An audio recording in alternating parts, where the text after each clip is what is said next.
Chapter 16 of Wuthering Heights by Emily Brontë.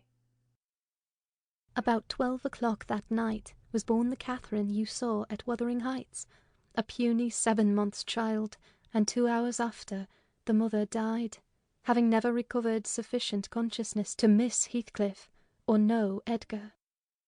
The latter's distraction at his bereavement is a subject too painful to be dwelt on. Its after-effects showed how deep the sorrow sunk. A great addition, in my eyes, was his being left without an heir. I bemoaned that, as I gazed on the feeble orphan. I mentally abused old Linton for, what was only natural partiality, the securing his estate to his own daughter instead of his son's. An unwelcomed infant it was, poor thing. It might have wailed out of life, and nobody cared a morsel during those first hours of existence. We redeemed the neglect afterwards, but its beginning was as friendless as its end is likely to be. Next morning, bright and cheerful out of doors, stole softened in through the blinds of the silent room, and suffused the couch and its occupant with a mellow, tender glow. Edgar Linton had his head laid on the pillow, and his eyes shut. His young and fair features were almost as death-like as those of the form beside him, and almost as fixed. But his was the hush of exhausted anguish, and hers of perfect peace. Her brow smooth, her lids closed, her lips wearing the expression of a smile. No angel in heaven could be more beautiful than she appeared, and I partook of the infinite calm in which she lay. My mind was never in a holier frame than while I gazed on that untroubled image of divine rest. I instinctively echoed the words she had uttered a few hours before. Incomparably beyond and above us all, whether still on earth or now in heaven, her spirit is at home with God. I don't know if it be a peculiarity in me, but I am seldom otherwise than happy while watching the chamber of death. Should no frenzied or despairing mourner share the duty with me, I see a repose that neither earth nor hell can break, and I feel an assurance of the endless and shadowless hereafter, the eternity they have entered, where life is boundless in its duration, and love in its sympathy, and joy in its fullness. I noticed on that occasion how much selfishness there is even in a love like Mr. Linton's, when he so regretted Catherine's blessed release. To be sure, one might have doubted, after the wayward and impatient existence she had led, whether she merited a haven of peace at last. One might doubt in seasons of cold reflection, but not then in the presence of her corpse. It asserted its own tranquillity, which seemed a pledge of equal quiet to its former inhabitant. Do you believe such people are happy in the other world, sir? I'd give a great deal to know. I declined answering Mrs. Dean's question, which struck me as something heterodox. She proceeded. Retracing the course of Catherine Linton, I fear we have no right to think she is, but we'll leave her with her Maker. The master looked asleep, and I ventured soon after sunrise to quit the room and steal out to the pure refreshing air. The servants thought me gone to shake off the drowsiness of my protracted watch. In reality, my chief motive was seeing Mr. Heathcliff. If he had remained among the larches all night, he would have heard nothing of the stir at the Grange, unless perhaps he might catch the gallop of the messenger going to Gimmerton. If he had come nearer, he would probably be aware from the lights flitting to and fro, and the opening and shutting of the outer doors, that all was not right within. I wished yet feared to find him. I felt the terrible news must be told, and I longed to get it over, but how to do it I did not know. He was there, at least, a few yards further in the park, leant against an old ash-tree, his hat off, and his hair soaked with the dew that had gathered on the budded branches, and fell pattering round him. He had been standing a long time in that position, for I saw a pair of oursels passing and repassing scarcely 3 feet from him, busy in building their nest, and regarding his proximity no more than that of a piece of timber. They flew off at my approach, and he raised his eyes and spoke. "She's dead," he said. "I've not waited for you to learn that. Put your handkerchief away. Don't snivel before me. Damn you all, she wants none of your tears. I was weeping as much for him as her. We do sometimes pity creatures that have none of the feeling either for themselves or others. When I first looked into his face, I perceived that he had got intelligence of the catastrophe, and a foolish notion struck me that his heart was quelled and he prayed, because his lips moved and his gaze was bent on the ground. "Yes, she's dead," I answered, checking my sobs and drying my cheeks. "Gone to heaven, I hope, where we may every one join her, if we take due warning and leave our evil ways to follow good." Did she take due warning then? asked Heathcliff, attempting a sneer. Did she die like a saint? Come, give me a true history of the event. How did... He endeavoured to pronounce the name, but could not manage it, and compressing his mouth he held a silent combat with his inward agony, defying meanwhile my sympathy with an unflinching ferocious stare. How did she die? He resumed at last, fain, notwithstanding his hardihood, to have a support behind him, for, after the struggle, he trembled in spite of himself to his very finger-ends. "Poor wretch," I thought, "you have a heart and nerves the same as your brother men. Why should you be anxious to conceal them? Your pride cannot blind God. You tempt him to wring them till he forces a cry of humiliation." "Quietly as a lamb," I answered aloud. She drew a sigh and stretched herself like a child reviving, and sinking again to sleep, and 5 minutes after I felt one little pulse at her heart, and nothing more. And did she ever mention me? He asked, hesitating, as if he dreaded the answer to his question would introduce details that he could not bear to hear. "Her senses never returned. She recognized nobody from the time you left her," I said. "She lies with a sweet smile on her face, and her latest ideas wandered back to pleasant early days, her life closed in a gentle dream. She may wake as kindly in the other world." May she wake in torment, he cried with frightful vehemence, stamping his foot and groaning in a sudden paroxysm of ungovernable passion. Why, she's a liar to the end. Where is she? Not there, not in heaven, not perished. Where? Oh, you said you cared nothing for my sufferings, and I pray one prayer. I repeat it till my tongue stiffens. Catherine Earnshaw, may you not rest as long as I am living. You said I killed you. Haunt me then. The murdered do haunt their murderers, I believe. I know that ghosts have wandered on earth. Be with me always. Take any form, drive me mad. Only do not leave me in this abyss where I cannot find you. Oh God, it is unutterable. I cannot live without my life. I cannot live without my soul."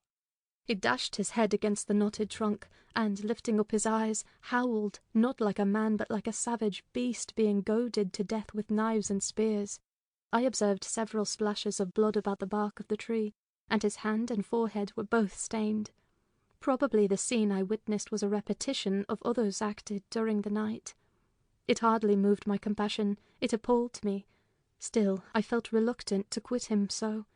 But the moment he recollected himself enough to notice me watching, he thundered a command for me to go, and I obeyed. He was beyond my skill to quiet or console. Mrs. Linton's funeral was appointed to take place on the Friday following her decease. Until then her coffin remained uncovered, and strewn with flowers and scented leaves, in the great drawing-room. Linton spent his days and nights there, a sleepless guardian, and, a circumstance concealed from all but me, Heathcliff spent his nights, at least, outside, equally a stranger to repose. I held no communication with him. Still, I was conscious of his design to enter if he could, and on the Tuesday, a little after dark, when my master, from sheer fatigue, had been compelled to retire a couple of hours, I went and opened one of the windows, moved by his perseverance to give him a chance of bestowing on the faded image of his idol one final adieu. He did not omit to avail himself of the opportunity, cautiously and briefly, too cautiously to betray his presence by the slightest noise. Indeed, I shouldn't have discovered that he had been there, except for the disarrangement of the drapery about the corpse's face, and for observing on the floor a curl of light hair, fastened with a silver thread, which on examination I ascertained to have been taken from a locket hung round Catherine's neck. Heathcliff had opened the trinket and cast out its contents, replacing them by a black lock of his own. I twisted the two, and enclosed them together. Mr. Earnshaw was, of course, invited to attend the remains of his sister to the grave.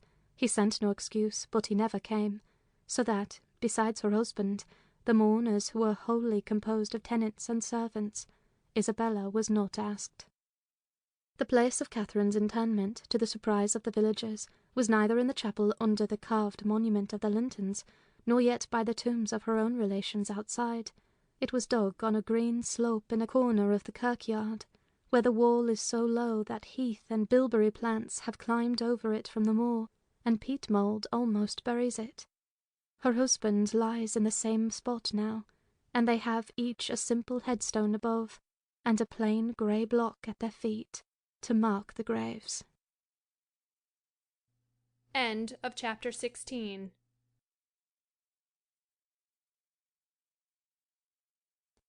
Chapter 17 of Wuthering Heights by Emily Brontë.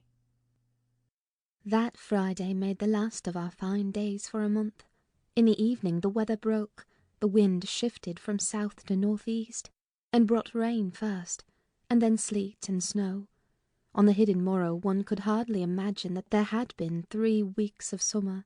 The primroses and crocuses were hidden under wintry drifts, the larks were silent, the young leaves of the early trees smitten and blackened, and dreary and chill and dismal that morrow did creep over. My master kept his room.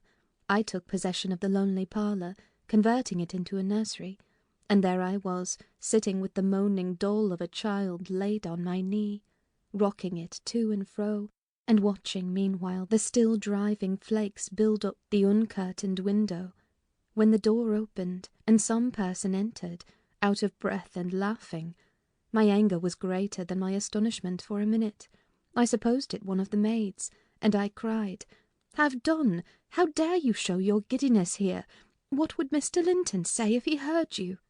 "Excuse me," answered a familiar voice, "but I know Edgar is in bed, and I cannot stop myself." With that, the speaker came forward into the fire, panting and holding her hand to her side. "I have run the whole way from Wuthering Heights," she continued after a pause, "except where I've flown. I couldn't count the number of falls I've had. Oh, I'm aching all over. Don't be alarmed. There shall be an explanation as soon as I can give it. Only just have the goodness to step out and order the carriage to take me on to Gimmerton, and tell a servant to seek up a few clothes in my wardrobe." The intruder was Mrs. Heathcliff. She certainly seemed in no laughing predicament. Her hair streamed on her shoulders, dripping with snow and water. She was dressed in the girlish dress she commonly wore, befitting her age more than her position, a low frock with short sleeves, and nothing on either head or neck. The frock was of light silk, and clung to her with wet, and her feet were protected merely by thin slippers. To add to this, a deep cut under one ear, which only the cold prevented from bleeding profusely, a white face scratched and bruised, and a frame hardly able to support itself through fatigue. And you may fancy my first fright was not much allayed when I had had leisure to examine her. "My dear young lady," I exclaimed, "I'll stir nowhere and hear nothing till you have removed every article of your clothes and put on dry things, and certainly you shall not go to Gimmerton tonight, so it is needless to order the carriage." "Certainly I shall," she said, "walking or riding, yet I've no objection to dress myself decently. And, see how it flows down my neck now. The fire does make it smart." She insisted on my fulfilling her directions before she would let me touch her, and not till after the coachman had been instructed to get ready, and a maid set to pack up some necessary attire, did I obtain her consent for binding the wound and helping to change her garments. "Now, Ellen," she said, when my task was finished, and she was seated in an easy chair on the hearth, with a cup of tea before her, "you sit down opposite me, and put poor Catherine's baby away. I don't like to see it. You mustn't think I care little for Catherine, because I behaved so foolishly on entering. I've cried too, bitterly. Yes, more than anyone else has reason to cry. We parted unreconciled, you remember, and I shan't forgive myself. But for all that I was not going to sympathise with him. The brute beast! Oh, give me the poker! This is the last thing of his I have about me. She slipped the gold ring from her third finger and threw it on the floor. I'll smash it, she continued, striking it with childish spite. And then I'll burn it. And she took and dropped the misused article among the coals. There, he shall buy another if he gets me back again. He'd be capable of coming to seek me, to tease Edgar. I dare not stay, lest that notion should possess his wicked head. And besides, Edgar has not been kind, has he? And I won't come suing for his assistance, nor will I bring him into more trouble.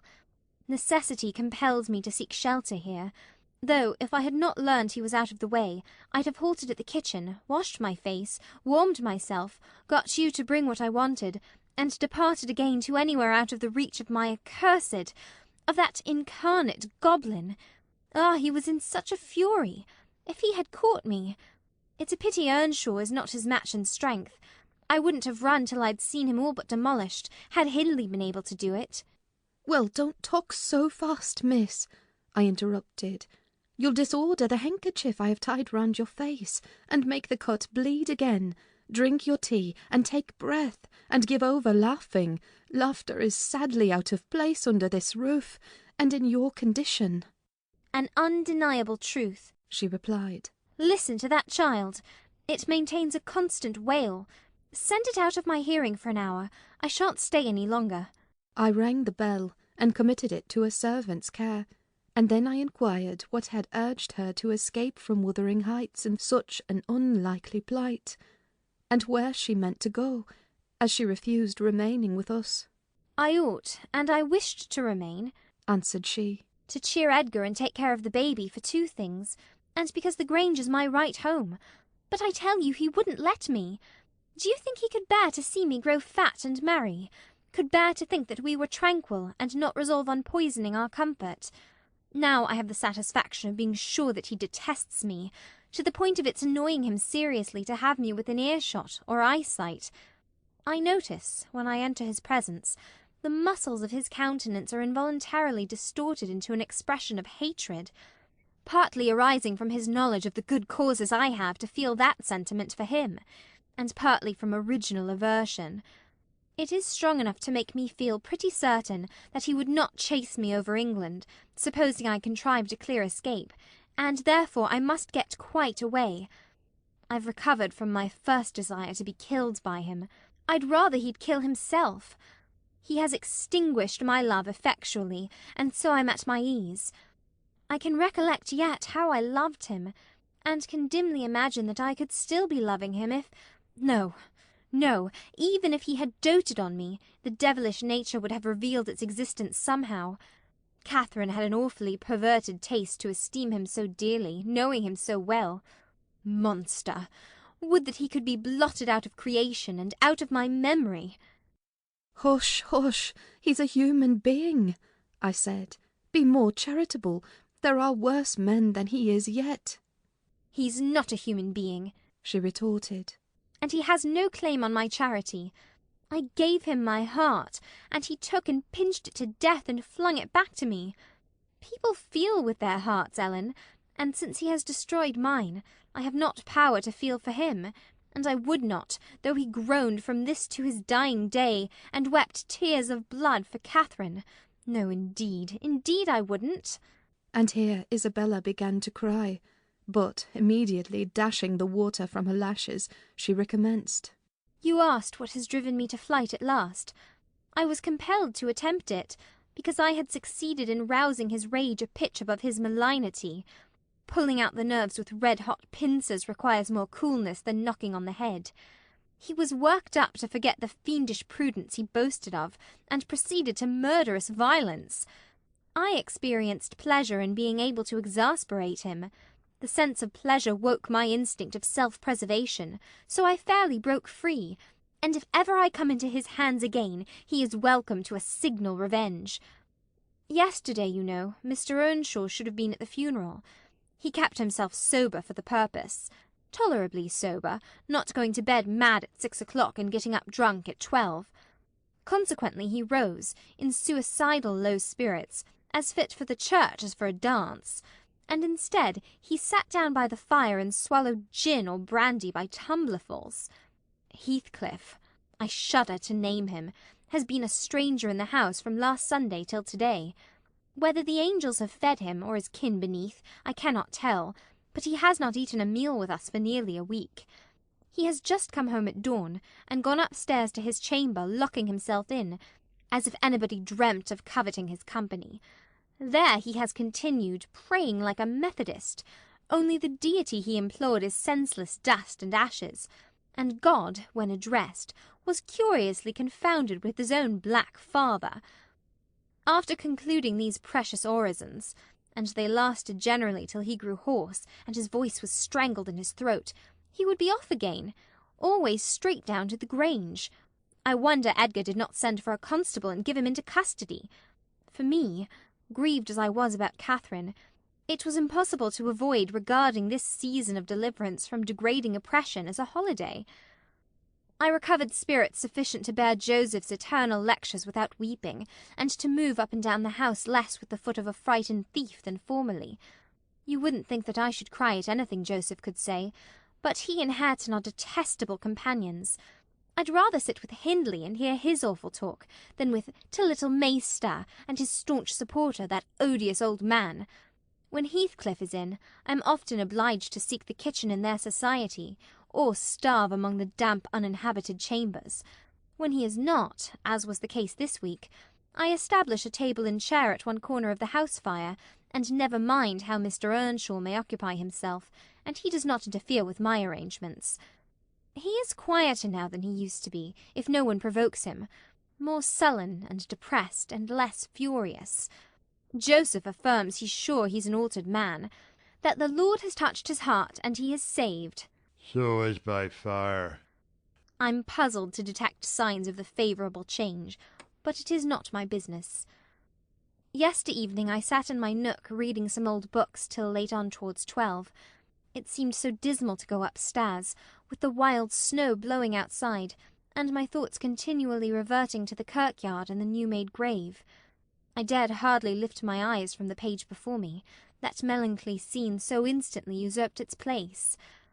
Hindley sat opposite, his head leant on his hand, perhaps meditating on the same subject. He had ceased drinking at a point below irrationality, and had neither stirred nor spoken during 2 or 3 hours. There was no sound through the house but the moaning wind, which shook the windows every now and then, the faint crackling of the coals, and the click of my snuffers as I removed at intervals the long wick of the candle. Hareton and Joseph were probably fast asleep in bed. It was very, very sad, and while I read I sighed, for it seemed as if all joy had vanished from the world, never to be restored. The doleful silence was broken at length by the sound of the kitchen latch. Heathcliff had returned from his watch earlier than usual, owing, I suppose, to the sudden storm. That entrance was fastened, and we heard him coming round to get in by the other. I rose with an irrepressible expression of what I felt on my lips, which induced my companion, who had been staring towards the door, to turn and look at me. "I'll keep him out 5 minutes," he exclaimed. "You won't object?" "No, you may keep him out the whole night for me," I answered. "Do. Put the key in the lock, and draw the bolts." Earnshaw accomplished this ere his guest reached the front. He then came and brought his chair to the other side of my table, leaning over it, and searching in my eyes for a sympathy with the burning hate that gleamed from his. As he both looked and felt like an assassin, he couldn't exactly find that, but he discovered enough to encourage him to speak. "You and I," he said, "have each a great debt to settle with the man out yonder. If we were neither of us cowards, we might combine to discharge it. Are you as soft as your brother? Are you willing to endure to the last, and not once attempt a repayment?" "I'm weary of enduring now," I replied, "and I'd be glad of a retaliation that wouldn't recoil on myself. But treachery and violence are spears pointed at both ends. They wound those who resort to them worse than their enemies." "Treachery and violence are just return for treachery and violence," cried Hindley. "Mrs. Heathcliff, I'll ask you to do nothing but sit still and be dumb. Tell me now, can you? I'm sure you would have as much pleasure as I in witnessing the conclusion of the fiend's existence. He'll be your death unless you overreach him, and he'll be my ruin. Damn the hellish villain! He knocks at the door as if he were master here already. Promise to hold your tongue, and before that clock strikes, it wants 3 minutes of 1. You're a free woman. He took the implements which I described to you in my letter from his breast, and would have turned down the candle.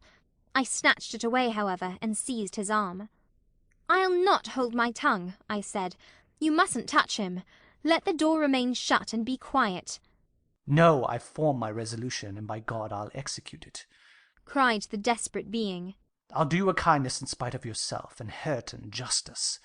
And you needn't trouble your head to screen me. Catherine is gone. Nobody alive would regret me, or be ashamed, though I cut my throat this minute, and it's time to make an end. I might as well have struggled with a bear, or reasoned with a lunatic. The only resource left me was to run to a lattice, and warn his intended victim of the fate which awaited him.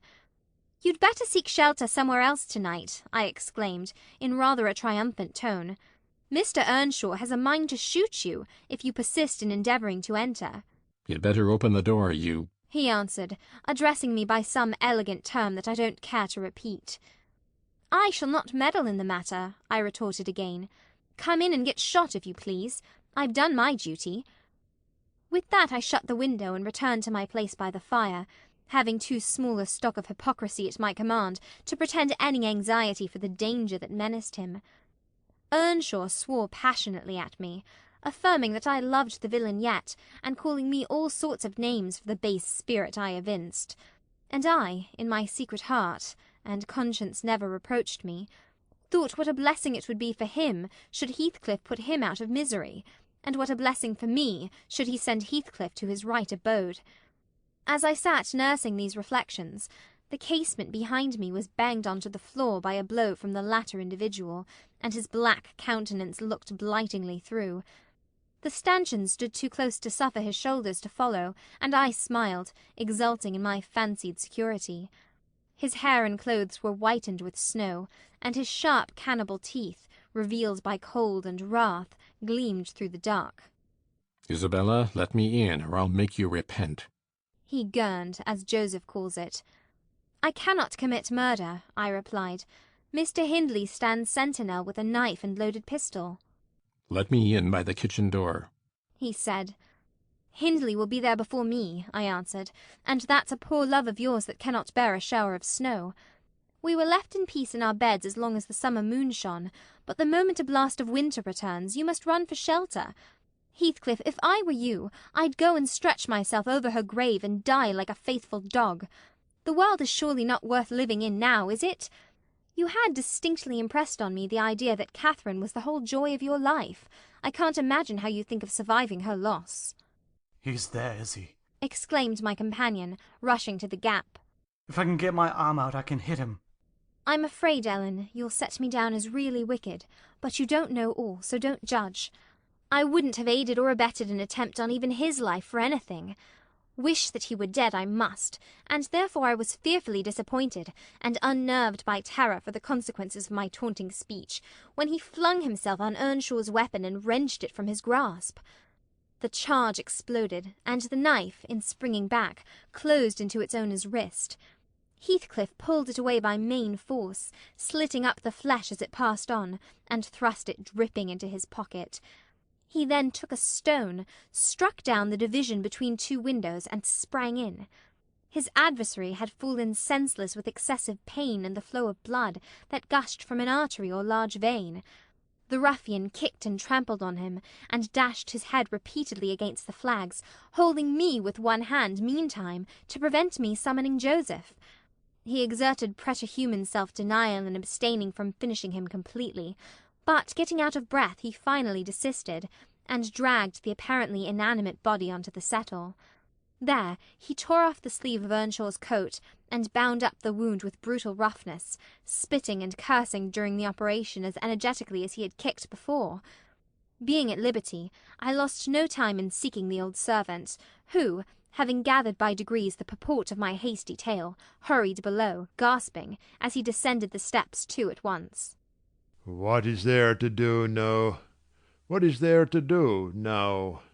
There's this to do, thundered Heathcliff. that your master's mad, and should he last another month, I'll have him to an asylum. And how the devil did you come to fasten me out, you toothless hound? Don't stand muttering and mumbling there. Come, I'm not going to nurse him. Wash that stuff away, and mind the sparks of your candle. It is more than half brandy. And so ye be murthering on him? Exclaimed Joseph, lifting his hands and eyes in horror. If ever I see deceit like this, may the Lord... Heathcliff gave him a push onto his knees in the middle of the blood, and flung a towel to him. But instead of proceeding to dry it up, he joined his hands and began a prayer, which excited my laughter from its odd phraseology. I was in the condition of mind to be shocked at nothing. In fact, I was as reckless as some malefactors show themselves at the foot of the gallows. Oh, I forgot you, said the tyrant. You do that. Down with you. And you conspire with him against me, do you, viper? There, that is work fit for you. He shook me till my teeth rattled, and pitched me beside Joseph, who steadily concluded his supplications, and then rose, vowing he would set off for the Grange directly. Mr. Linton was a magistrate, and though he had 50 wives dead, he should inquire into this. He was so obstinate in his resolution that Heathcliff deemed it expedient to compel from my lips a recapitulation of what had taken place, standing over me, heaving with malevolence, as I reluctantly delivered the account in answer to his questions. It required a great deal of labour to satisfy the old man that Heathcliff was not the aggressor, especially with my hardly wrung replies. However, Mr. Earnshaw soon convinced him that he was alive still. Joseph hastened to administer a dose of spirits, and by their succour his master presently regained motion and consciousness. Heathcliff, aware that his opponent was ignorant of the treatment received while insensible, called him deliriously intoxicated, and said that he should not notice his atrocious conduct further, but advised him to get to bed. To my joy he left us, after giving this judicious counsel, and Hindley stretched himself on the hearthstone. I departed to my own room, marvelling that I had escaped so easily. This morning, when I came down, about half an hour before noon, Mr. Earnshaw was sitting by the fire, deadly sick. His evil genius, almost as gaunt and ghastly, leant against the chimney. Neither appeared inclined to dine, and having waited till all was cold on the table, I commenced alone. Nothing hindered me from eating heartily, and I experienced a certain sense of satisfaction and superiority, as, at intervals, I cast a look towards my silent companions, and felt the comfort of a quiet conscience within me. After I had done, I ventured on the unusual liberty of drawing near the fire, going round Earnshaw's seat, and kneeling in the corner beside him. Heathcliff did not glance my way, and I gazed up, and contemplated his features almost as confidently as if they had been turned to stone. His forehead, that I once thought so manly, and that I now think so diabolical, was shaded with a heavy cloud. His basilisk eyes were nearly quenched by sleeplessness, and weeping, perhaps, for the lashes were wet then. His lips devoid of their ferocious sneer, and sealed in an expression of unspeakable sadness. Had it been another, I would have covered my face in the presence of such grief. In his case I was gratified, and, ignoble as it seems to insult a fallen enemy, I couldn't miss this chance of sticking in a dart. His weakness was the only time when I could taste the delight of paying wrong for wrong. Fie, fie, miss, I interrupted. One might suppose you had never opened a Bible in your life. If God afflict your enemies, surely that ought to suffice you. It is both mean and presumptuous to add your tortures to his. In general I'll allow that it would be, Ellen, she continued. But what misery laid on Heathcliff could content me, unless I have a hand in it. I'd rather he suffered less, if I might cause his sufferings, and he might know that I was the cause. Oh, I owe him so much. On only one condition can I hope to forgive him. It is, if I may take an eye for an eye, a tooth for a tooth. For every wrench of agony return a wrench, reduce him to my level. As he was the first to injure, make him the first to implore pardon, and then, why then, Ellen, I might show you some generosity. But it is utterly impossible I can ever be revenged, and therefore I cannot forgive him. Hindley wanted some water, and I handed him a glass, and asked him how he was. "Not as ill as I wish," he replied. "but leaving out my arm, every inch of me is a sore. It's as if I had been fighting with a legion of imps." Yes, no wonder, was my next remark. Catherine used to boast that she stood between you and bodily harm. She meant that certain persons would not hurt you for fear of offending her. It's well people don't really rise from their grave, or last night she might have witnessed a repulsive scene. Are not you bruised and cut over your chest and shoulders? "I can't say," he answered. "But what do you mean? Did he dare to strike me when I was down?" He trampled on and kicked you, and dashed you on the ground, I whispered, and his mouth watered to tear you with his teeth, because he's only half man, not so much, and the rest fiend.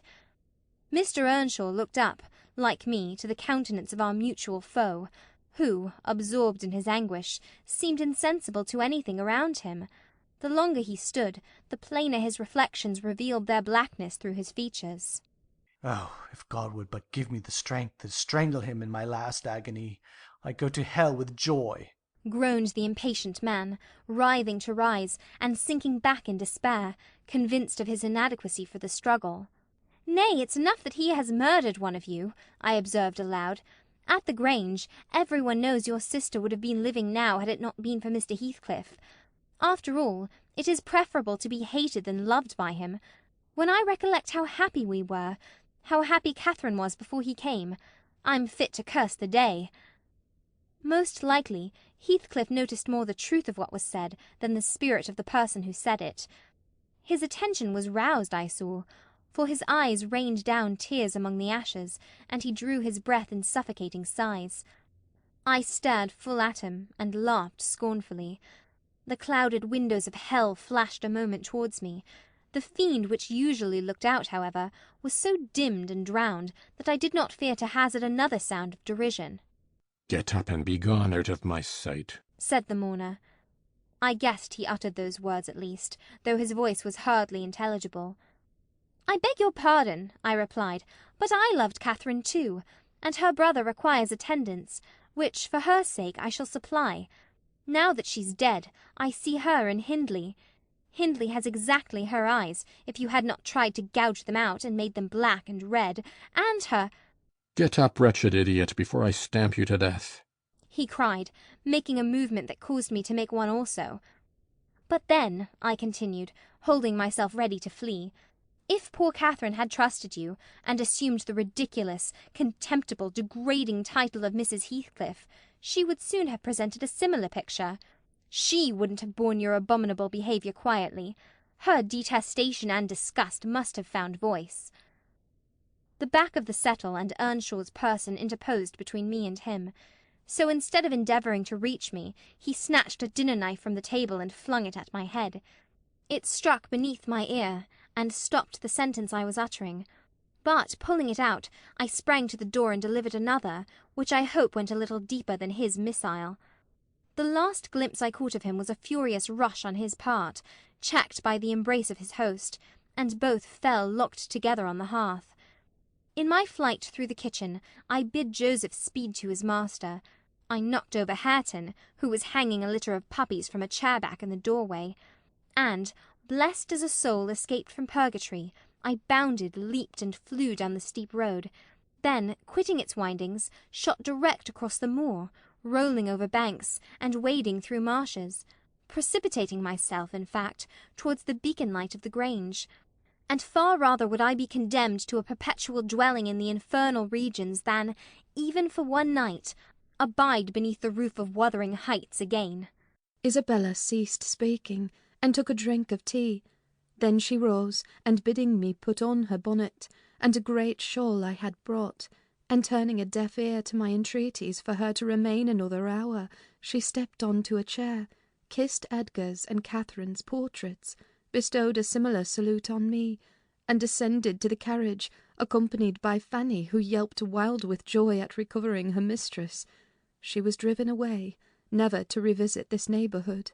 but a regular correspondence was established between her and my master when things were more settled. I believe her new abode was in the south, near London. There she had a son, born a few months subsequent to her escape.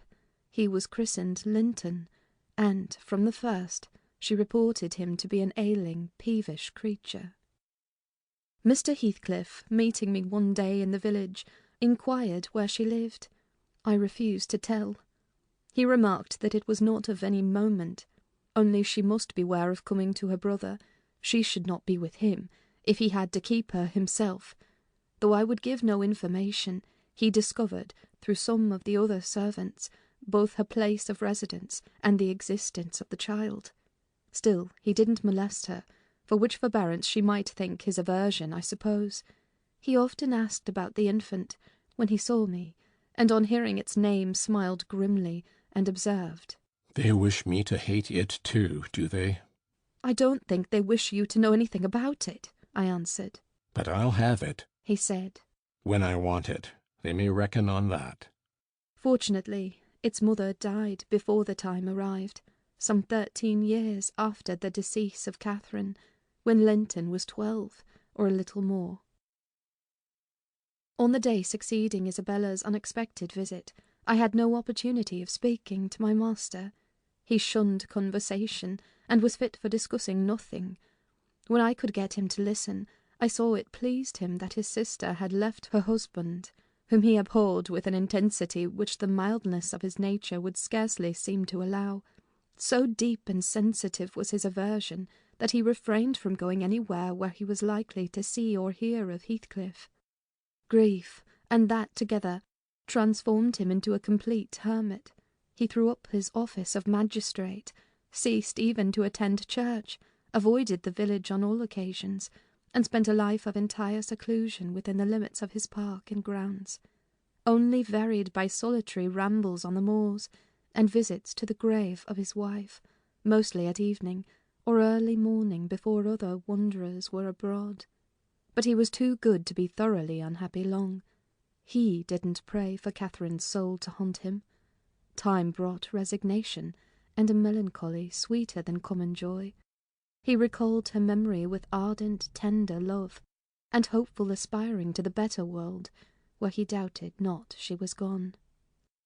And he had earthly consolation and affections also. For a few days, I said, he seemed regardless of the puny successor to the departed. That coldness melted as fast as snow in April, and ere the tiny thing could stammer a word or totter a step, it wielded a despot's sceptre in his heart. It was named Catherine, but he never called it the name in full, as he had never called the first Catherine short, probably because Heathcliff had had a habit of doing so. The little one was always Cathy. It formed to him a distinction from the mother, and yet a connection with her, and his attachment sprang from its relation to her, far more than from its being its own. I used to draw a comparison between him and Hindley Earnshaw, and perplex myself to explain satisfactorily why their conduct was so opposite in similar circumstances. They had both been fond husbands, and were both attached to their children, and I could not see how they shouldn't both have taken the same road for good or evil. But I thought in my mind, Hindley, with apparently the stronger head, had shown himself sadly the worse and the weaker man. When his ship struck, the captain abandoned his post, and the crew, instead of trying to save her, rushed into riot and confusion, leaving no hope for their luckless vessel. Linton, on the contrary, displayed the true courage of a loyal and faithful soul. He trusted God, and God comforted him. One hoped, and the other despaired. They chose their own lots, and were righteously doomed to endure them. But you'll not want to hear my moralizing, Mr. Lockwood. You'll judge, as well as I can, all these things. At least you'll think you will, and that's the same. The end of Earnshaw was what might have been expected. It followed fast on his sister's. There were scarcely 6 months between them. We at the Grange never got a very succinct amount of his state preceding it. All that I did learn was on occasion of going to aid in the preparations for the funeral. Mr. Kenneth came to announce the event to my master. "Well, Nelly, said he, riding into the yard one morning, too early not to alarm me with an instant presentiment of bad news. "It's yours and my turn to go into mourning at present. Who's given us the slip now, do you think?" "Who?" I asked in a flurry. "Why, guess." He returned, dismounting and slinging his bridle on a hook by the door. "And nip up the corner of your apron. I'm certain you'll need it." "Not Mr. Heathcliff, surely?" I exclaimed. "Why, would you have tears for him?" said the doctor. "No, Heathcliff's a tough young fellow. He looks blooming today. I've just seen him. He's rapidly regaining flesh since he lost his better half." "Who is it then, Mr. Kenneth?" I repeated impatiently. "Hindley Earnshaw. Your old friend Hindley," he replied. "and my wicked gossip, though he's been too wild for me this long while. There, I said we should draw water. But cheer up. He died true to his character, drunk as a lord. Poor lad, I'm sorry too. One can't help missing an old companion, though he had the worst tricks with him that ever man imagined, and has done me many a rascally turn. He's barely 27, it seems, but that's your own age. Who would have thought you were born in 1 year?" I confess this blow was greater to me than the shock of Mrs. Linton's death. Ancient associations lingered round my heart. I sat down in the porch and wept as for a blood relation, desiring Mr. Kenneth to get another servant to introduce him to the master. I could not hinder myself from pondering on the question, had he had fair play? Whatever I did, that idea would bother me. It was so tiresomely pertinacious that I resolved on requesting leave to go to Wuthering Heights and assist in the last duties to the dead. Mr. Linton was extremely reluctant to consent, but I pleaded eloquently for the friendless condition in which he lay, and I said my old master and foster-brother had a claim on my services as strong as his own. Besides, I reminded him that the child Hareton was his wife's nephew, and, in the absence of nearer kin, he ought to act as its guardian, and he ought to and must inquire how the property was left, and look over the concerns of his brother-in-law. He was unfit for attending to such matters then, but he bid me speak to his lawyer, and at length permitted me to go. His lawyer had been Earnshaws also. I called at the village, and asked him to accompany me. He shook his head, and advised that Heathcliff should be let alone, affirming, if the truth were known, Hareton would be found little else than a beggar. "His father died in debt," he said. "The whole property is mortgaged, and the sole chance for the natural heir is to allow him an opportunity of creating some interest in the creditor's heart, that he may be inclined to deal leniently towards him." When I reached the Heights, I explained that I had come to see everything carried on decently, and Joseph, who appeared in sufficient distress, expressed satisfaction at my presence. Mr. Heathcliff said he did not perceive that I was wanted, but I might stay and order the arrangements for the funeral if I chose. "Correctly," he remarked. "That fool's body should be buried at the crossroads without ceremony of any kind. I happened to leave him 10 minutes yesterday afternoon, and in that interval he fastened the 2 doors of the house against me, and he has spent the night in drinking himself to death deliberately. We broke in this morning, for we heard him sporting like a horse, and there he was, laid over the settle. Flaying and scalping would not have wakened him. I sent for Kenneth, and he came, but not till the beast had changed into carrion. He was both dead and cold and stark, and so you'll allow it was useless making more stir about him." The old servant confirmed this statement, but muttered, "I'd rather he'd gone in sailing for the doctor. I should ta'en tender the maester better nor him. And he weren't dead when I left, not at a sight." I insisted on the funeral being respectable. Mr. Heathcliff said I might have my own way there too, only he desired me to remember that the money for the whole affair came out of his pocket. He maintained a hard, careless deportment, indicative of neither joy nor sorrow. If anything, it expressed a flinty gratification at a piece of difficult work successfully executed. I observed once, indeed, something like exultation in his aspect. It was just when the people were bearing the coffin from the house. He had the hypocrisy to represent a mourner, and previous to following with Hareton, He lifted the unfortunate child onto the table and muttered, with peculiar gusto, "Now, my bonny lad, you are mine, and we'll see if one tree won't grow as crooked as another, with the same wind to twist it." The unsuspecting thing was pleased at this speech. He played with Heathcliff's whiskers and stroked his cheek, but I divined its meaning, and observed tartly, "That boy must go back with me to Thrushcross Grange, sir. There is nothing in the world less yours than he is." "Does Linton say so?" he demanded. "Of course, he has ordered me to take him," I replied. "Well," said the scoundrel, "we'll not argue the subject now, but I have a fancy to try my hand at rearing a young one. So intimate to your master that I must supply the place of this with my own, if he attempt to remove it. I don't engage to let Hareton go undisputed, but I'll be pretty sure to make the other come. Remember to tell him." This hint was enough to bind our hands.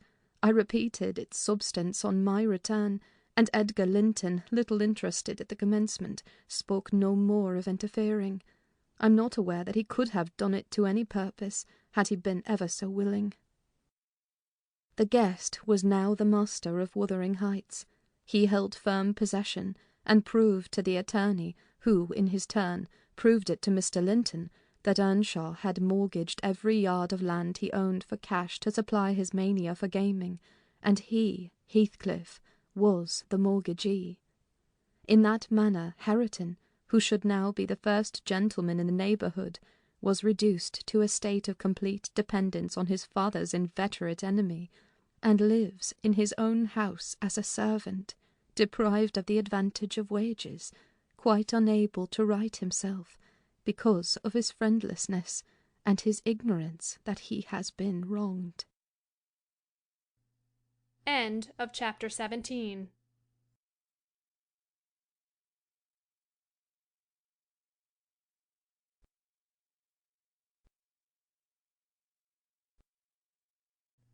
Chapter 18 of Wuthering Heights by Emily Brontë. The 12 years, continued Mrs. Dean, following that dismal period were the happiest of my life. My greatest troubles in their passage rose from our little lady's trifling illnesses, which she had to experience in common with all children, rich and poor. For the rest, after the first 6 months, she grew like a larch, and could walk and talk too, in her own way, before the heath blossomed a second time over Mrs. Linton's dust. She was the most winning thing that ever brought sunshine into a desolate house, a real beauty in face, with the Earnshaws' handsome dark eyes, but the Lintons' fair skin and small features, and yellow curling hair. Her spirit was high, though not rough, and qualified by a heart sensitive and lively to excess in its affections. That capacity for intense attachments reminded me of her mother. Still, she did not resemble her, for she could be soft and mild as a dove, and she had a gentle voice and pensive expression. Her anger was never furious, her love never fierce. It was deep and tender. However, it must be acknowledged she had faults to foil her gifts. A propensity to be saucy was one, and a perverse will that indulged children invariably acquire, whether they be good-tempered or cross. If a servant chanced to vex her, it was always, "I shall tell papa." And if he reproved her, even by a look, you would have thought it a heart-breaking business. I don't believe he ever did speak a harsh word to her. He took her education entirely on himself, and made it an amusement. Fortunately, curiosity and a quick intellect made her an apt scholar. She learned rapidly and eagerly, and did honour to his teaching. Till she reached the age of 13, she had not once been beyond the range of the park by herself. Mr. Linton would take her with him a mile or so outside, on rare occasions, but he trusted her to no one else. Gimmerton was an unsubstantial name in her ears, the chapel the only building she had approached or entered, except her own home. Wuthering Heights and Mr. Heathcliff did not exist for her. She was a perfect recluse, and, apparently, perfectly contented. Sometimes, indeed, while surveying the country from her nursery window, she would observe, "Ellen, how long will it be before I can walk to the top of those hills? I wonder what lies on the other side. Is it the sea?" "No, Miss Cathy, I would answer. It is hills again, just like these. And what are those golden rocks like when you stand under them? She once asked. The abrupt descent of Penistone Crags particularly attracted her notice, especially when the setting sun shone on it, and the topmost heights and the whole extent of landscape besides lay in shadow. I explained that they were bare masses of stone, with hardly enough earth in their clefts to nourish a stunted tree. And why are they bright so long after it is evening here? She pursued. Because they are a great deal higher up than we are, replied I. You could not climb them, they are too high and steep. In winter the frost is always there before it comes to us, and deep into summer I have found snow under that black hollow on the north-east side. Oh, you have been on them, she cried gleefully. Then I can go too, when I am a woman.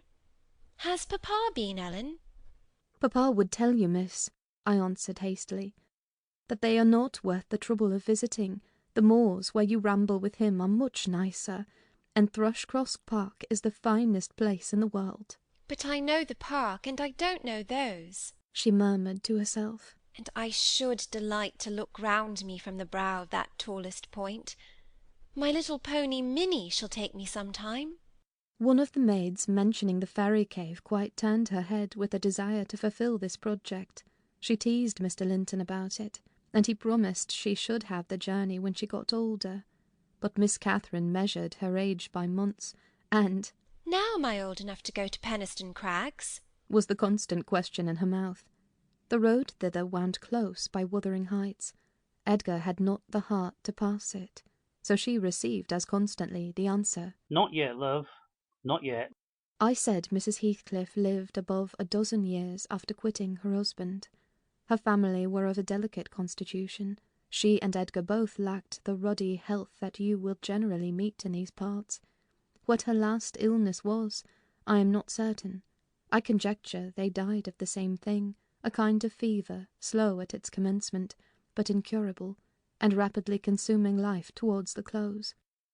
She wrote to inform her brother of the probable conclusion of a 4 months' indisposition under which she had suffered, and entreated him to come to her, if possible, for she had much to settle, and she wished to bid him adieu, and deliver Linton safely into his hands. Her hope was that Linton might be left with him, as he had been with her. His father, she would fain convince herself, had no desire to assume the burden of his maintenance or education. My master hesitated not a moment in complying with her request, reluctant as he was to leave home at ordinary calls. He flew to answer this, commanding Catherine to my peculiar vigilance in his absence, with reiterated orders that she must not wander out of the park. Even under my escort he did not calculate on her going unaccompanied.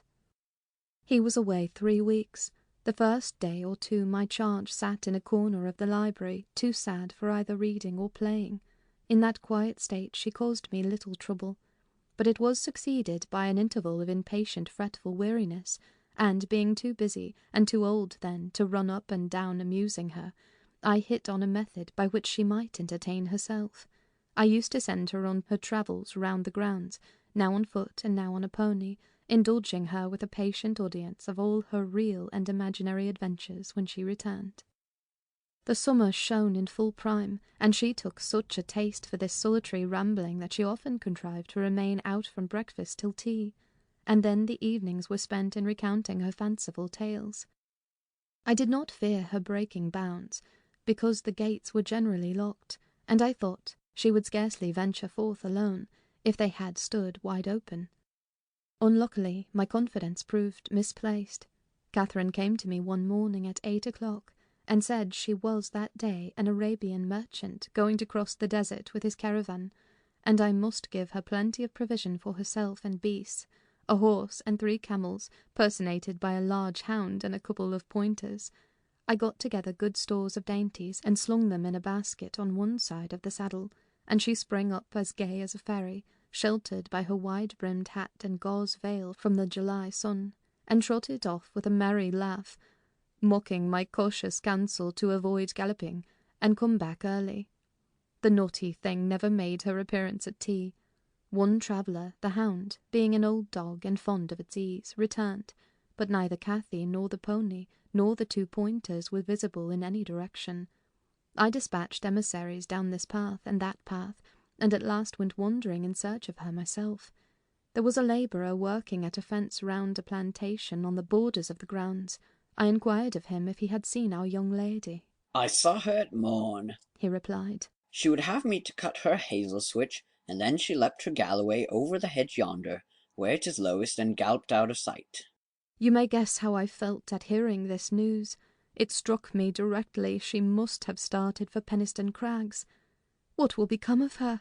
I ejaculated, pushing through a gap which the man was repairing, and making straight to the high road. I walked as if for a wager, mile after mile, till a turn brought me in view of the heights, but no Catherine could I detect, far or near. The crags lie about 1.5 miles beyond Mr. Heathcliff's place, and that is 4 from the Grange, so I began to fear night would fall ere I could reach them. And what if she should have slipped in clambering among them, I reflected, and been killed, or broken some of her bones? My suspense was truly painful, and at first it gave me delightful relief to observe in hurrying by the farmhouse Charlie, the fiercest of the pointers, lying under a window with swelled head and bleeding ear. I opened the wicket and ran to the door, knocking vehemently for admittance. A woman whom I knew, and whom formerly lived at Gimmerton, answered. She had been servant there since the death of Mr. Earnshaw. "Ah," said she, "you're come a-seeking your little mistress. Don't be frightened. She says safe, but I'm glad it isn't the master." "He is not at home, then, is he?" I panted, quite breathless with quick walking and alarm. "No, no," she replied. "Both he and Joseph are off, and I think they won't return this hour or more. Step in and rest you a bit." I entered and beheld my stray lamb seated on the hearth, rocking herself in a little chair that had been her mother's when a child. Her hat was hung against the wall, and she seemed perfectly at home, laughing and chattering in the best spirits imaginable to Hareton, now a great, strong lad of 18, who stared at her with considerable curiosity and astonishment, comprehending precious little of the fluent succession of remarks and questions which her tongue never ceased pouring forth. "Very well, miss," I exclaimed, concealing my joy under an angry countenance. "This is your last ride till papa comes back. I'll not trust you over the threshold again, you naughty, naughty girl." "Aha, Ellen!" she cried gaily, jumping up and running to my side. "I shall have a pretty story to tell tonight, and so you found me out. Have you ever been here in your life before?" "Put that hat on and home at once," said I. "I'm dreadfully grieved at you, Miss Cathy. You've done extremely wrong. It's no use pouting and crying. That won't repay the trouble I've had scouring the country after you. To think how Mr. Linton charged me to keep you in, and you stealing off so. It shows you are a cunning little fox, and nobody will put faith in you any more." "What have I done?" sobbed she, instantly checked. "Papa charged me nothing. He'll not scold me, Ellen. He's never cross like you." "Come, come," I repeated. "I'll tie the riband. Now let us have no petulance. Oh, for shame, you 13 years old and such a baby." This exclamation was caused by her pushing the hat from her head and retreating to the chimney out of my reach. "Nay," said the servant. "Don't be hard on the bonny lass, Mrs. Dean. We made her stop. She'd faint have ridden forward. I feared you should be uneasy. Hareton offered to go with her, and I thought he should. It's a wild road over the hills." Hareton, during the discussion, stood with his hands in his pockets, too awkward for speech, though he looked as if he did not relish my intrusion. "How long am I to wait?" I continued, disregarding the woman's interference. "It will be dark in 10 minutes. Where is the pony, Miss Cathy, and where is Phoenix? I shall leave you unless you be quick, so please yourself." "The pony is in the yard," she replied. "and Phoenix is shut in there. He's bitten, and so is Charlie. I was going to tell you all about it, but you are in a bad temper, and don't deserve to hear." I picked up her hat and approached to reinstate it, but perceiving that the people of the house took her part, she commenced capering round the room, and on my giving chase ran like a mouse over and under and behind the furniture, rendering it ridiculous for me to pursue. Hareton and the woman laughed, and she joined them, and waxed more impertinent still, till I cried in great irritation, "Well, Miss Cathy, if you were aware whose house this is, you'd be glad enough to get out." "It's your father's, isn't it?" said she, turning to Hareton. "Nay," he replied, looking down and blushing bashfully. He could not stand a steady gaze from her eyes, though they were just his own. "Whose then? Your master's?" she asked. He coloured deeper, with a different feeling, muttered an oath, and turned away. "Who is his master?" continued the tiresome girl, appealing to me. "He talked about our house and our folk. I thought he had been the owner's son. And he never said miss. He should have done, shouldn't he, if he's a servant?" Hareton grew black as thundercloud at this childish speech. I silently shook my questioner, and at last succeeded in equipping her for departure. "Now get my horse," she said, addressing her unknown kinsman as she would one of the stable boys at the Grange. "and you may come with me. I want to see where the goblin hunter rises in the marsh, and to hear about the fairishes, as you call them. But make haste. What's the matter? Get my horse, I say." "I'll see thee damned before I be thy servant," growled the lad. "You'll see me what?" asked Catherine in surprise. "Damn thou saucy witch," he replied. "There, Miss Cathy, you see you have got into pretty company," I interposed. "Nice words to be used to a young lady. Pray don't begin to dispute with him. Come, let us seek for Minnie ourselves, and be gone." "But, Ellen," cried she, staring fixed in astonishment. "how dare he speak so to me? Mustn't he be made to do as I ask him? You wicked creature, I shall tell papa what you said. Now then." Hareton did not appear to feel this threat, so the tears sprang into her eyes with indignation. "You bring the pony," she exclaimed, turning to the woman. "and let my dog free this moment." "Softly, miss," answered she addressed. "you'll lose nothing by being civil. Though, Mr. Hareton, there, be not the master's son. He's your cousin, and I was never hired to serve you." "He? My cousin?" cried Cathy with a scornful laugh. "Yes, indeed," responded her reprover. "Oh, Ellen, don't let them say such things," she pursued in great trouble. "Papa has gone to fetch my cousin from London. My cousin is a gentleman's son. That my—" She stopped and wept outright, upset at the bare notion of relationship with such a clown. "Hush, hush," I whispered. "People can have many cousins, and of all sorts, Miss Cathy, without being any the worse for it. Only they needn't keep their company, if they be disagreeable and bad." He's not my cousin, Ellen," she went on, gathering fresh grief from reflection, and flinging herself into my arms for refuge from the idea. I was much vexed at her and the servant for their mutual revelations, having no doubt of Linton's approaching arrival, communicated by the former, being reported to Mr. Heathcliff, and feeling as confident that Catherine's first thought on her father's return would be to seek an explanation of the latter's assertion concerning her rude-bred kindred. Hareton, recovering from his disgust at being taken for a servant, seemed moved by her distress, and, having fetched the pony round to the door, he took, to propitiate her, a fine crooked-legged terrier whelp from the kennel, and putting it into her hand, bid her whist, for he meant not.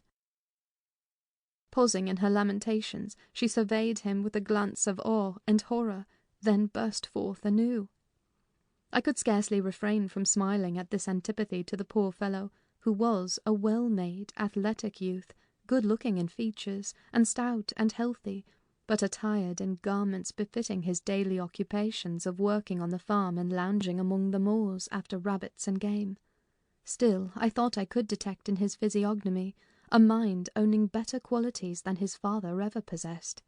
Good things lost amid a wilderness of weeds, to be sure, whose rankness far overtopped their neglected growth, yet notwithstanding evidence of a wealthy soil that might yield luxuriant crops under other and favourable circumstances. Mr. Heathcliff, I believe, had not treated him physically ill, thanks to his fearless nature, which offered no temptation to that course of oppression. He had none of the timid susceptibility that would have given zest to ill treatment, in Heathcliff's judgment. He appeared to have bent his malevolence on making him a brute. He was never taught to read or write, never rebuked for any bad habit which did not annoy his keeper, never led a single step towards virtue, or guarded by a single precept against vice. And from what I heard, Joseph contributed much to his deterioration by a narrow-minded partiality which prompted him to flatter and pet him as a boy, because he was the head of the old family. And as he had been in the habit of accusing Catherine Earnshaw and Heathcliff when children of putting the master past his patience, and compelling him to seek solace in drink by what he termed their offled ways, so at present he laid the whole burden of Hareton's faults on the shoulders of the usurper of his property. If the lad swore, he wouldn't correct him, nor however culpably he behaved. It gave Joseph satisfaction, apparently, to watch him go the worst lengths. He allowed that the lad was ruined, that his soul was abandoned to perdition, but then he reflected that Heathcliff must answer for it. Hareton's blood would be required at his hands, and there lay immense consolation in that thought. Joseph had instilled into him a pride of name, and of his lineage. He would, had he dared, have fostered hate between him and the present owner of the Heights, but his dread of that owner amounted to superstition, and he confined his feelings regarding him to muttered innuendos and private comminations. I don't pretend to be intimately acquainted with the mode of living customary in those days at Wuthering Heights. I only speak from hearsay, for I saw little.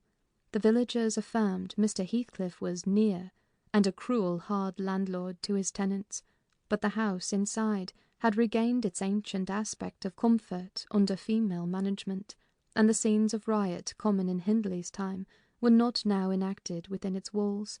The master was too gloomy to seek companionship with any people, good or bad, and he is yet. This, however, is not making progress with my story. Miss Cathy rejected the peace offering of the terrier, and demanded her own dogs, Charlie and Phoenix. They came limping and hanging their heads, and we set out for home, sadly out of sorts, every one of us.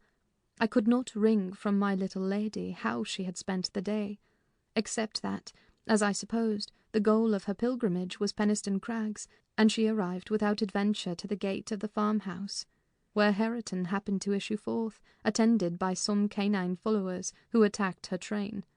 They had a smart battle before their owners could separate them. That formed an introduction. Catherine told Hareton who she was, and where she was going, and asked him to show her the way, finally beguiling him to accompany her. He opened the mysteries of the fairy cave, and 20 other queer places, but, being in disgrace, I was not favoured with a description of the interesting objects she saw. I could gather, however, that her guide had been a favourite till she hurt his feelings by addressing him as a servant, and Heathcliff's housekeeper hurt hers by calling him her cousin. Then the language he had held to her rankled in her heart, she who was always love and darling and queen and angel with everybody at the Grange, to be insulted so shockingly by a stranger. She did not comprehend it, and hard work I had to obtain a promise that she would not lay the grievance before her father. I explained how he objected to the whole household at the Heights, and how sorry he would be to find she had been there.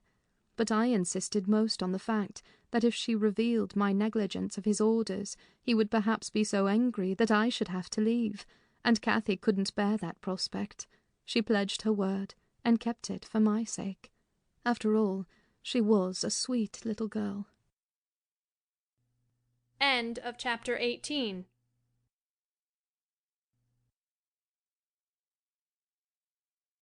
Chapter 19 of Wuthering Heights by Emily Brontë.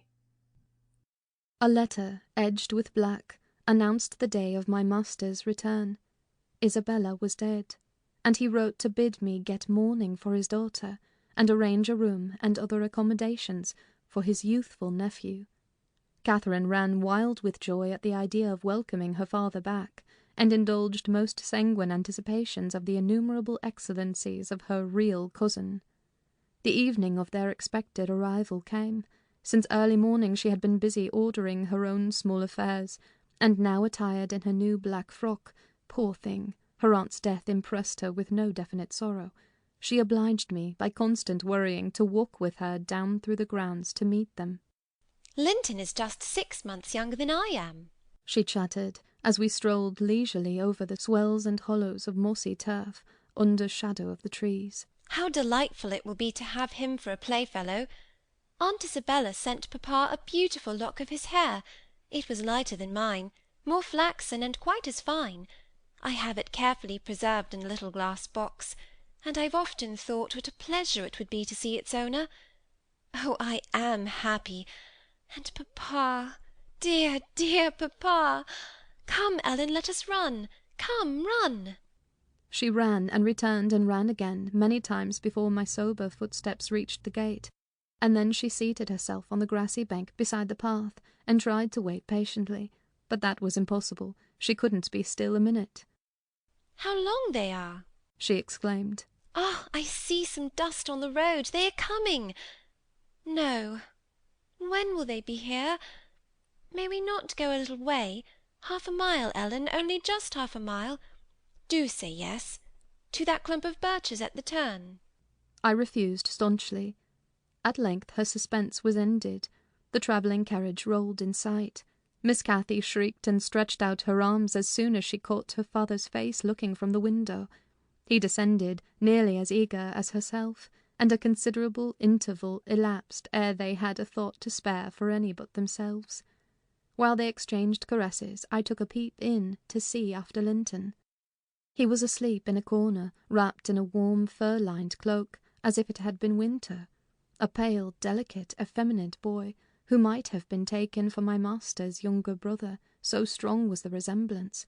But there was a sickly peevishness in his aspect that Edgar Linton never had. The latter saw me looking, and having shaken hands, advised me to close the door and leave him undisturbed, for the journey had fatigued him. Cathy would fain have taken one glance, but her father told her to come, and they walked together up the park, while I hastened before to prepare the servants. "Now, darling," said Mr. Linton, addressing his daughter, as they halted at the bottom of the front steps, "your cousin is not so strong and so merry as you are, and he has lost his mother, remember, a very short time since. Therefore, don't expect him to play and run about with you directly. And don't harass him much by talking. Let him be quiet this evening at least, will you?" Yes, yes, papa, answered Catherine. But I do want to see him, and he hasn't once looked out. The carriage stopped, and the sleeper, being roused, was lifted to the ground by his uncle. "This is your cousin Cathy, Linton," he said, putting their little hands together. "She's fond of you already, and mind you don't grieve her by crying tonight. Try to be cheerful now. The travelling is at an end, and you have nothing to do but rest and amuse yourself as you please." "Let me go to bed, then," answered the boy, shrinking from Catherine's salute, and he put his fingers to remove incipient tears. "Come, come, there's a good child," I whispered, leading him in. "You'll make her weep too. See how sorry she is for you."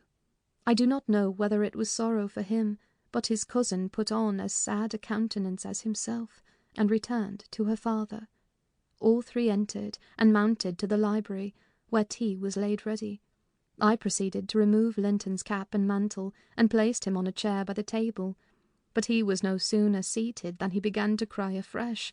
My master inquired what was the matter. "I can't sit on a chair," sobbed the boy. "Go to the sofa, then, and Ellen shall bring you some tea," answered his uncle patiently. He had been greatly tried during the journey, I felt convinced, by his fretful ailing charge. Linton slowly trailed himself off and lay down. Cathy carried a footstool and her cup to his side. At first she sat silent, but that could not last. She had resolved to make a pet of her little cousin, and she would have him to be, and she commenced stroking his curls and kissing his cheek and offering him tea in her saucer, like a baby. This pleased him, for he was not much better. He dried his eyes and lightened into a faint smile. "Oh, he'll do very well," said the master to me, after watching them a minute. "Very well, if we can keep him, Ellen. The company of a child of his own age will instil new spirit into him soon, and by wishing for strength he'll gain it." "Ay, if we can keep him," I mused to myself, and sore misgivings came over me that there was slight hope of that. And then I thought, how ever will that weakling live at Wuthering Heights? Between his father and Hareton, what playmates and instructors they'll be. Our doubts were presently decided, even earlier than I expected. I had just taken the children upstairs, after tea was finished, and seen Linton asleep. He would not suffer me to leave him till that was the case. I had come down, and was standing by the table in the hall, lighting a bedroom candle for Mr. Edgar, when a maid stepped out of the kitchen and informed me that Mr. Heathcliff's servant Joseph was at the door, and wished to speak with the master. "I shall ask him what he wants first," I said, in considerable trepidation. "A very unlikely hour to be troubling people, and the instant they have returned from a long journey. I don't think the master can see him." Joseph had advanced through the kitchen as I uttered these words, and now presented himself in the hall. He was donned in his Sunday garments, with his most sanctimonious and sourest face, and, holding his hat in one hand and his stick in the other, he proceeded to clean his shoes on the mat. "Good evening, Joseph," I said coldly. "What business brings you here tonight?" "It's Mr. Linton I mun speak to," he answered, waving me disdainfully aside. "Mr. Linton is going to bed. Unless you have something particular to say, I'm sure he won't hear it now," I continued. "You had better sit down in there, and entrust your message to me." "Which is his room?" pursued the fellow, surveying the range of closed doors. I perceived he was bent on refusing my mediation, so very reluctantly I went up to the library and announced the unseasonable visitor, advising that he should be dismissed till next day. Mr. Linton had no time to empower me to do so, for Joseph mounted close at my heels, and, pushing into the apartment, planted himself at the far side of the table, with his 2 fists clapped on the head of his stick, and began in an elevated tone, as if anticipating opposition. "Heathcliff has sent me for his lad, and I mun to go back bout him." Edgar Linton was silent a minute. An expression of exceeding sorrow overcast his features. He would have pitied the child on his own account, but, recalling Isabella's hopes and fears, and anxious wishes for her son, and her commendations of him to his care, he grieved bitterly at the prospect of yielding him up, and searched in his heart how it might be avoided. No plan offered itself. The very exhibition of any desire to keep him would have rendered the claimant more peremptory. There was nothing left but to resign him. However, he was not going to rouse him from his sleep. "Tell Mr. Heathcliff," he answered calmly, "that his son shall come to Wuthering Heights tomorrow. He is in bed and too tired to go the distance now. You may also tell him that the mother of Linton desired him to remain under my guardianship, and at present his health is very precarious." "No," said Joseph, giving a thud with his prop on the floor, and assuming an authoritative air. "No, that means naught. Heathcliff makes no account of the mother, nor to nother, but he'll hurry his lad, and I mun take him. So now ye know." "You shall not tonight," answered Linton decisively. "Walk down the stairs at once, and repeat to your master what I have said. Ellen, show him down. Go." And, aiding the indignant elder with a lift by the arm, he rid the room of him and closed the door. "Very well," shouted Joseph, as he slowly drew off. "Tomorrow he's come himself, and thrust him out, if ye dare." End of chapter 19.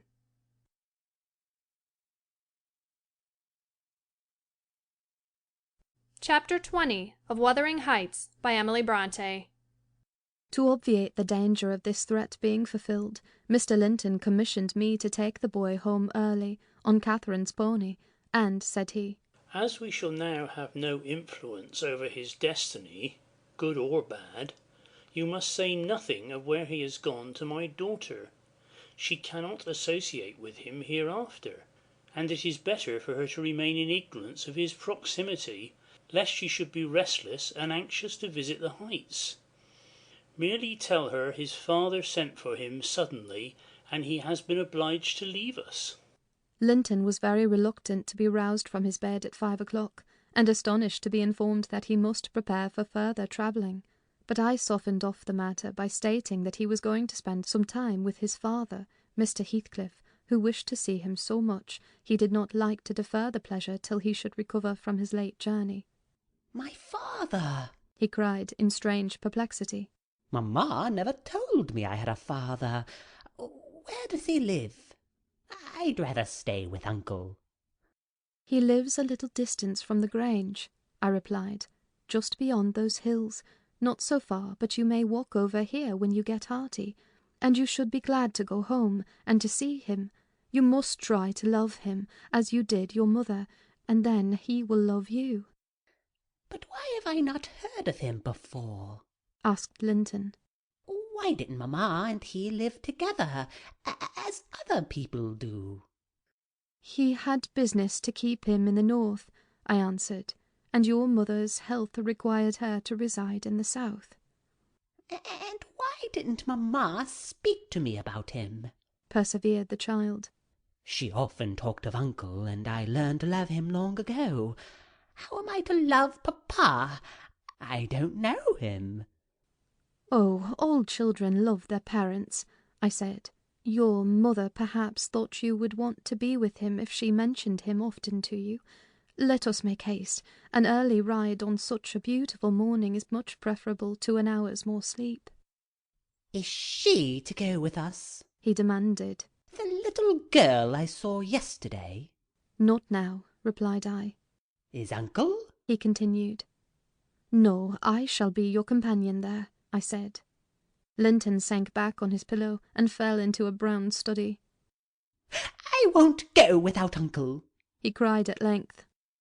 I can't tell where you mean to take me. I attempted to persuade him of the naughtiness of showing reluctance to meet his father. Still he obstinately resisted any progress towards dressing, and I had to call for my master's assistance in coaxing him out of bed. The poor thing was finally got off, with several delusive assurances that his absence should be short, that Mr. Edgar and Cathy would visit him, and other promises equally ill-founded, which I invented and reiterated at intervals throughout the way. The pure heather-scented air, the bright sunshine, and the gentle canter of Minnie relieved his despondency after a while. He began to put questions concerning his new home and its inhabitants with greater interest and liveliness. Is Wuthering Heights as pleasant a place as Thrushcross Grange? He inquired, turning to take a last glance into the valley, whence a light mist mounted and formed a fleecy cloud on the skirts of the blue. It is not so buried in trees, I replied, and it is not quite so large, but you can see the country beautifully all round, and the air is healthier for you, fresher and drier. You will perhaps think the building old and dark at first, though it is a respectable house, the next best in the neighbourhood, and you will have such nice rambles on the moors. Hareton Earnshaw, that is, Miss Cathy's other cousin, and so yours in a manner, will show you all the sweetest spots, and you can bring a book in fine weather, and make a green hollow your study, and now and then your uncle may join you in a walk. He does frequently walk out on the hills. And what is my father like? He asked. Is he as young and handsome as uncle? He is as young, said I, but he has black hair and eyes, and looks sterner, and he is taller and bigger altogether.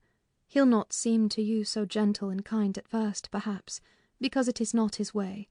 Still, mind you, be frank and cordial with him, and naturally he'll be fonder of you than any uncle, for you are his own. Black hair and eyes, mused Linton. I can't fancy him. Then I am not like him, am I? Not much, I answered. Not a morsel, I thought, surveying with regret the white complexion and slim frame of my companion, and his large languid eyes, his mother's eyes, save that, unless a morbid touchiness kindled them a moment, they had not a vestige of her sparkling spirit. How strange that he should never come to see Mamma and me, he murmured. Has he ever seen me? If he has, I must have been a baby. I remember not a single thing about him. Why, Master Linton, said I, 300 miles is a great distance, and 10 years seem very different in length to a grown-up person compared with what they do to you. It is probable Mr. Heathcliff proposed going from summer to summer, but never found a convenient opportunity, and now it is too late. Don't trouble him with questions on the subject. It will disturb him for no good." The boy was fully occupied with his own cogitations for the remainder of the ride, till we halted before the farmhouse garden gate. I watched to catch his impressions in his countenance. He surveyed the carved front and low-browed lattices, the straggling gooseberry bushes and crooked firs, with solemn intentness, and then shook his head. His private feelings entirely disapproved of the exterior of his new abode, but he had sense to postpone complaining. There might be compensation within. Before he dismounted, I went and opened the door. It was 6:30. The family had just finished breakfast. The servant was clearing and wiping down the table.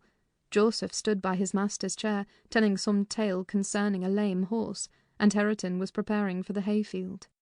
"Hello, Nelly," said Mr. Heathcliff when he saw me.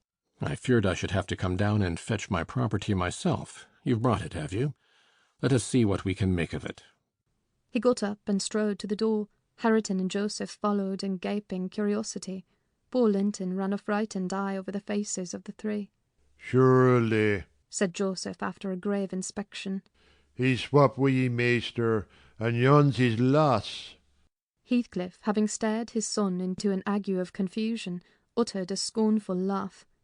"God, what a beauty! What a lovely, charming thing!" he exclaimed. "Haven't they reared it on snails and sour milk, Nelly? Oh, damn my soul, but that's worse than I expected, and the devil knows I was not sanguine." I bid the trembling and bewildered child get down and enter. He did not thoroughly comprehend the meaning of his father's speech, or whether it were intended for him. Indeed, he was not yet certain that the grim, sneering stranger was his father, but he clung to me with growing trepidation, and on Mr. Heathcliff's taking a seat and bidding him come hither, he hid his face on my shoulder and wept. "Tut, tut," said Heathcliff, stretching out a hand and dragging him roughly between his knees, and then holding up his head by the chin. "None of that nonsense. We're not going to hurt thee, Linton. Isn't that thy name?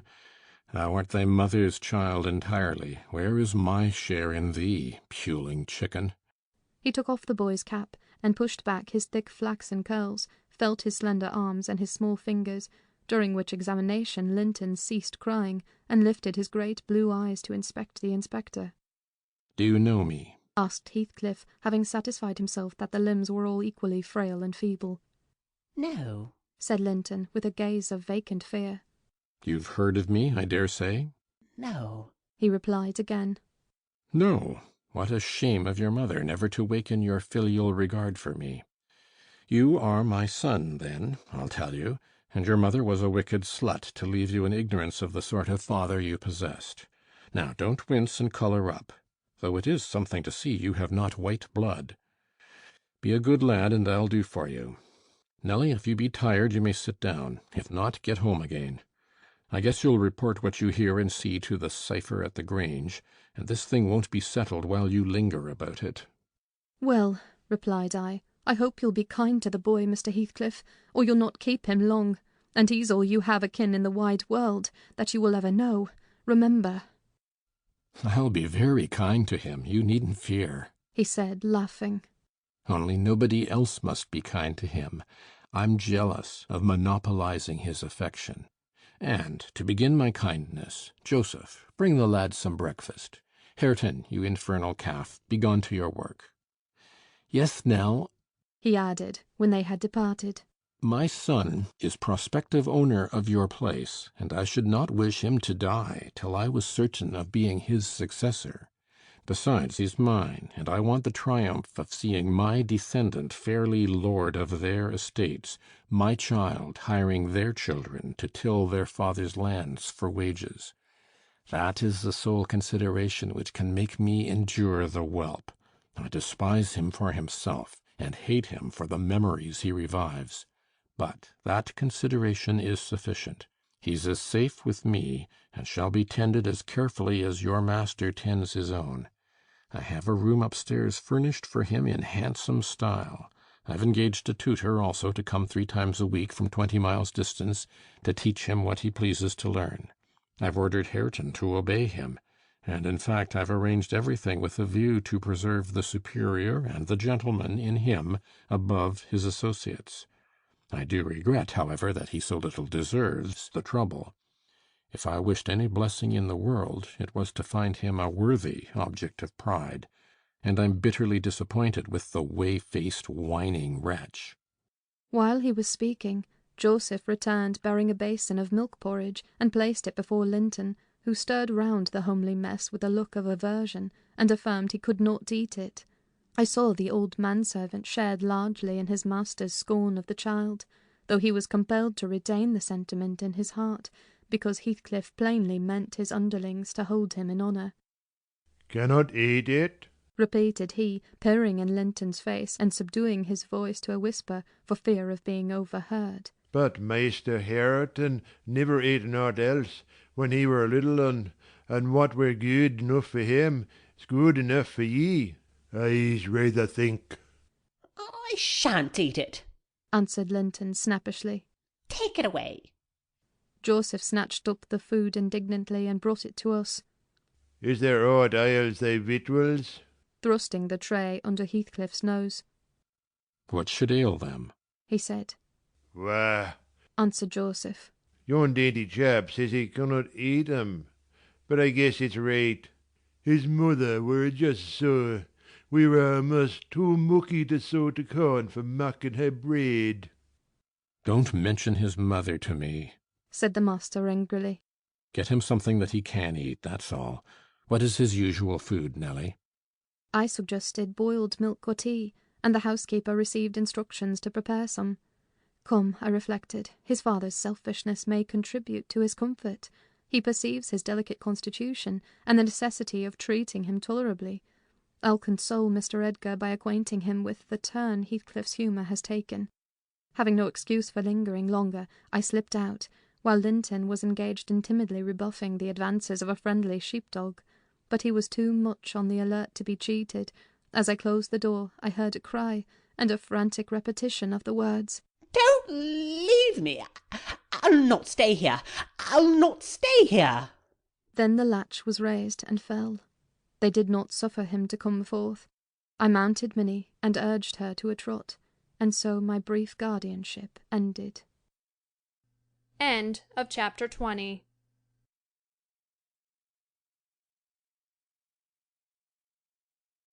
Chapter 21 of Wuthering Heights by Emily Brontë.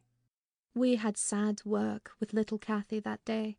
She rose in high glee, eager to join her cousin, and such passionate tears and lamentations followed the news of his departure that Edgar himself was obliged to soothe her by affirming he should come back soon. He added, however, "If I can get him," and there were no hopes of that. This promise poorly pacified her, but time was more potent, and though still at intervals she inquired of her father when Linton would return, before she did see him again his features had waxed so dim in her memory that she did not recognize him. When I chanced to encounter the housekeeper of Wuthering Heights in paying business visits to Gimmerton, I used to ask how the young master got on, for he lived almost as secluded as Catherine herself, and was never to be seen. I could gather from her that he continued in weak health, and was a tiresome inmate. She said Mr. Heathcliff seemed to dislike him ever longer and worse, though he took some trouble to conceal it. He had an antipathy to the sound of his voice, and could not do at all with his sitting in the same room with him many minutes together. There seldom passed much talk between them.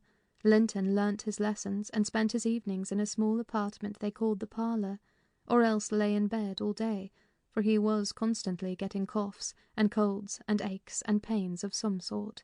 "And I have never known such a faint-hearted creature," added the woman. "nor one so careful of hisseln.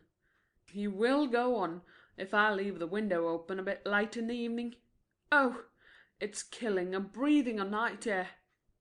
And he must have a fire in the middle of summer, and Joseph's tobacco pipe is poison, and he must always have sweets and dainties, and always milk forever, heeding not how the rest of us are pinched in the winter, and there he'll sit, wrapped in his furred cloak in his chair by the fire, with some toast and water or other slop on the hob to sip at, and if Hareton, for pity, comes to amuse him. Hareton is not bad-natured, though he's rough. They're sure to part, one swearing and the other crying. I believe the master would relish Earnshaws thrashing him to a mummy, if he were not his son, and I'm certain he would be fit to turn him out of doors, if he knew half the nursing he gives Hisl. But then he won't go into danger of temptation. He never enters the parlour, and should Linton show those ways in the house where he is, he sends him upstairs directly.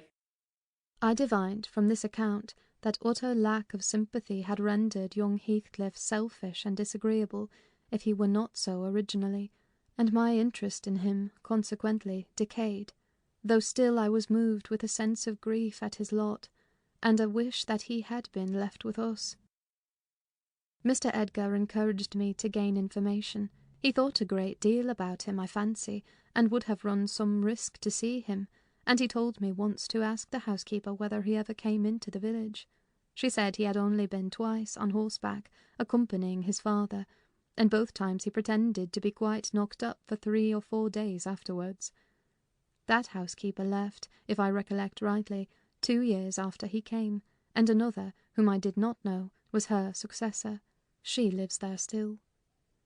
Time wore on at the Grange in its former pleasant way, till Miss Cathy reached 16. On the anniversary of her birth, we never manifested any signs of rejoicing, because it was also the anniversary of my late mistress's death. Her father invariably spent the day alone in the library, and walked at dusk as far as Gimmerton Kirkyard, where he would frequently prolong his stay beyond midnight. Therefore Catherine was thrown on her own resources for amusement. This 20th of March was a beautiful spring day, and when her father had retired, my young lady came down dressed for going out, and said she asked to have a ramble on the edge of the moor with me. Mr. Linton had given her leave, if we went only a short distance and were back within the hour. "So make haste, Ellen," she cried.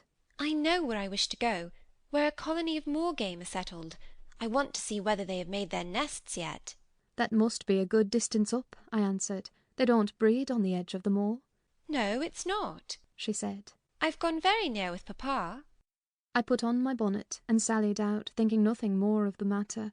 She bounded before me and returned to my side, and was off again like a young greyhound, and at first I found plenty of entertainment in listening to the larks singing far and near, and enjoying the sweet, warm sunshine, and watching her, my pet and my delight, with her golden ringlets flying loose behind, and her bright cheek, as soft and pure in its bloom as a wild rose, and her eyes radiant with cloudless pleasure.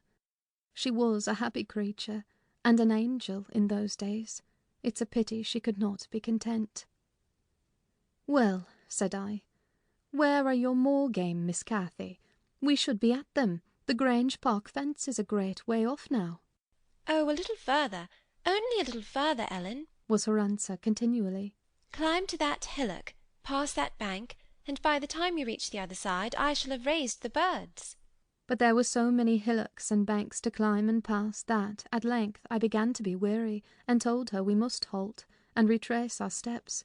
I shouted to her, as she had outstripped me a long way. She either did not hear or did not regard, for she still sprang on, and I was compelled to follow. Finally she dived into a hollow, and before I came in sight of her again, she was 2 miles nearer Wuthering Heights than her own home, and I beheld a couple of persons arrest her, one of whom I felt convinced was Mr. Heathcliff himself. Cathy had been caught in the act of plundering, or at least hunting out the nests of the grouse. The heights were Heathcliff's land, and he was reproving the poacher.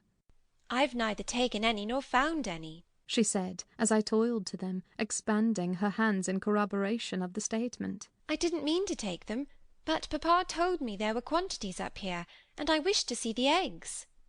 Heathcliff glanced at me with an ill-meaning smile, expressing his acquaintance with the party, and, consequently, his malevolence towards it, and demanded who papa was.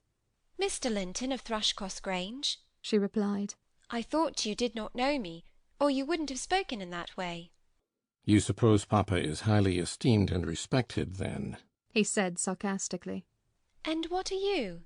inquired Catherine, gazing curiously on the speaker. "That man I've seen before.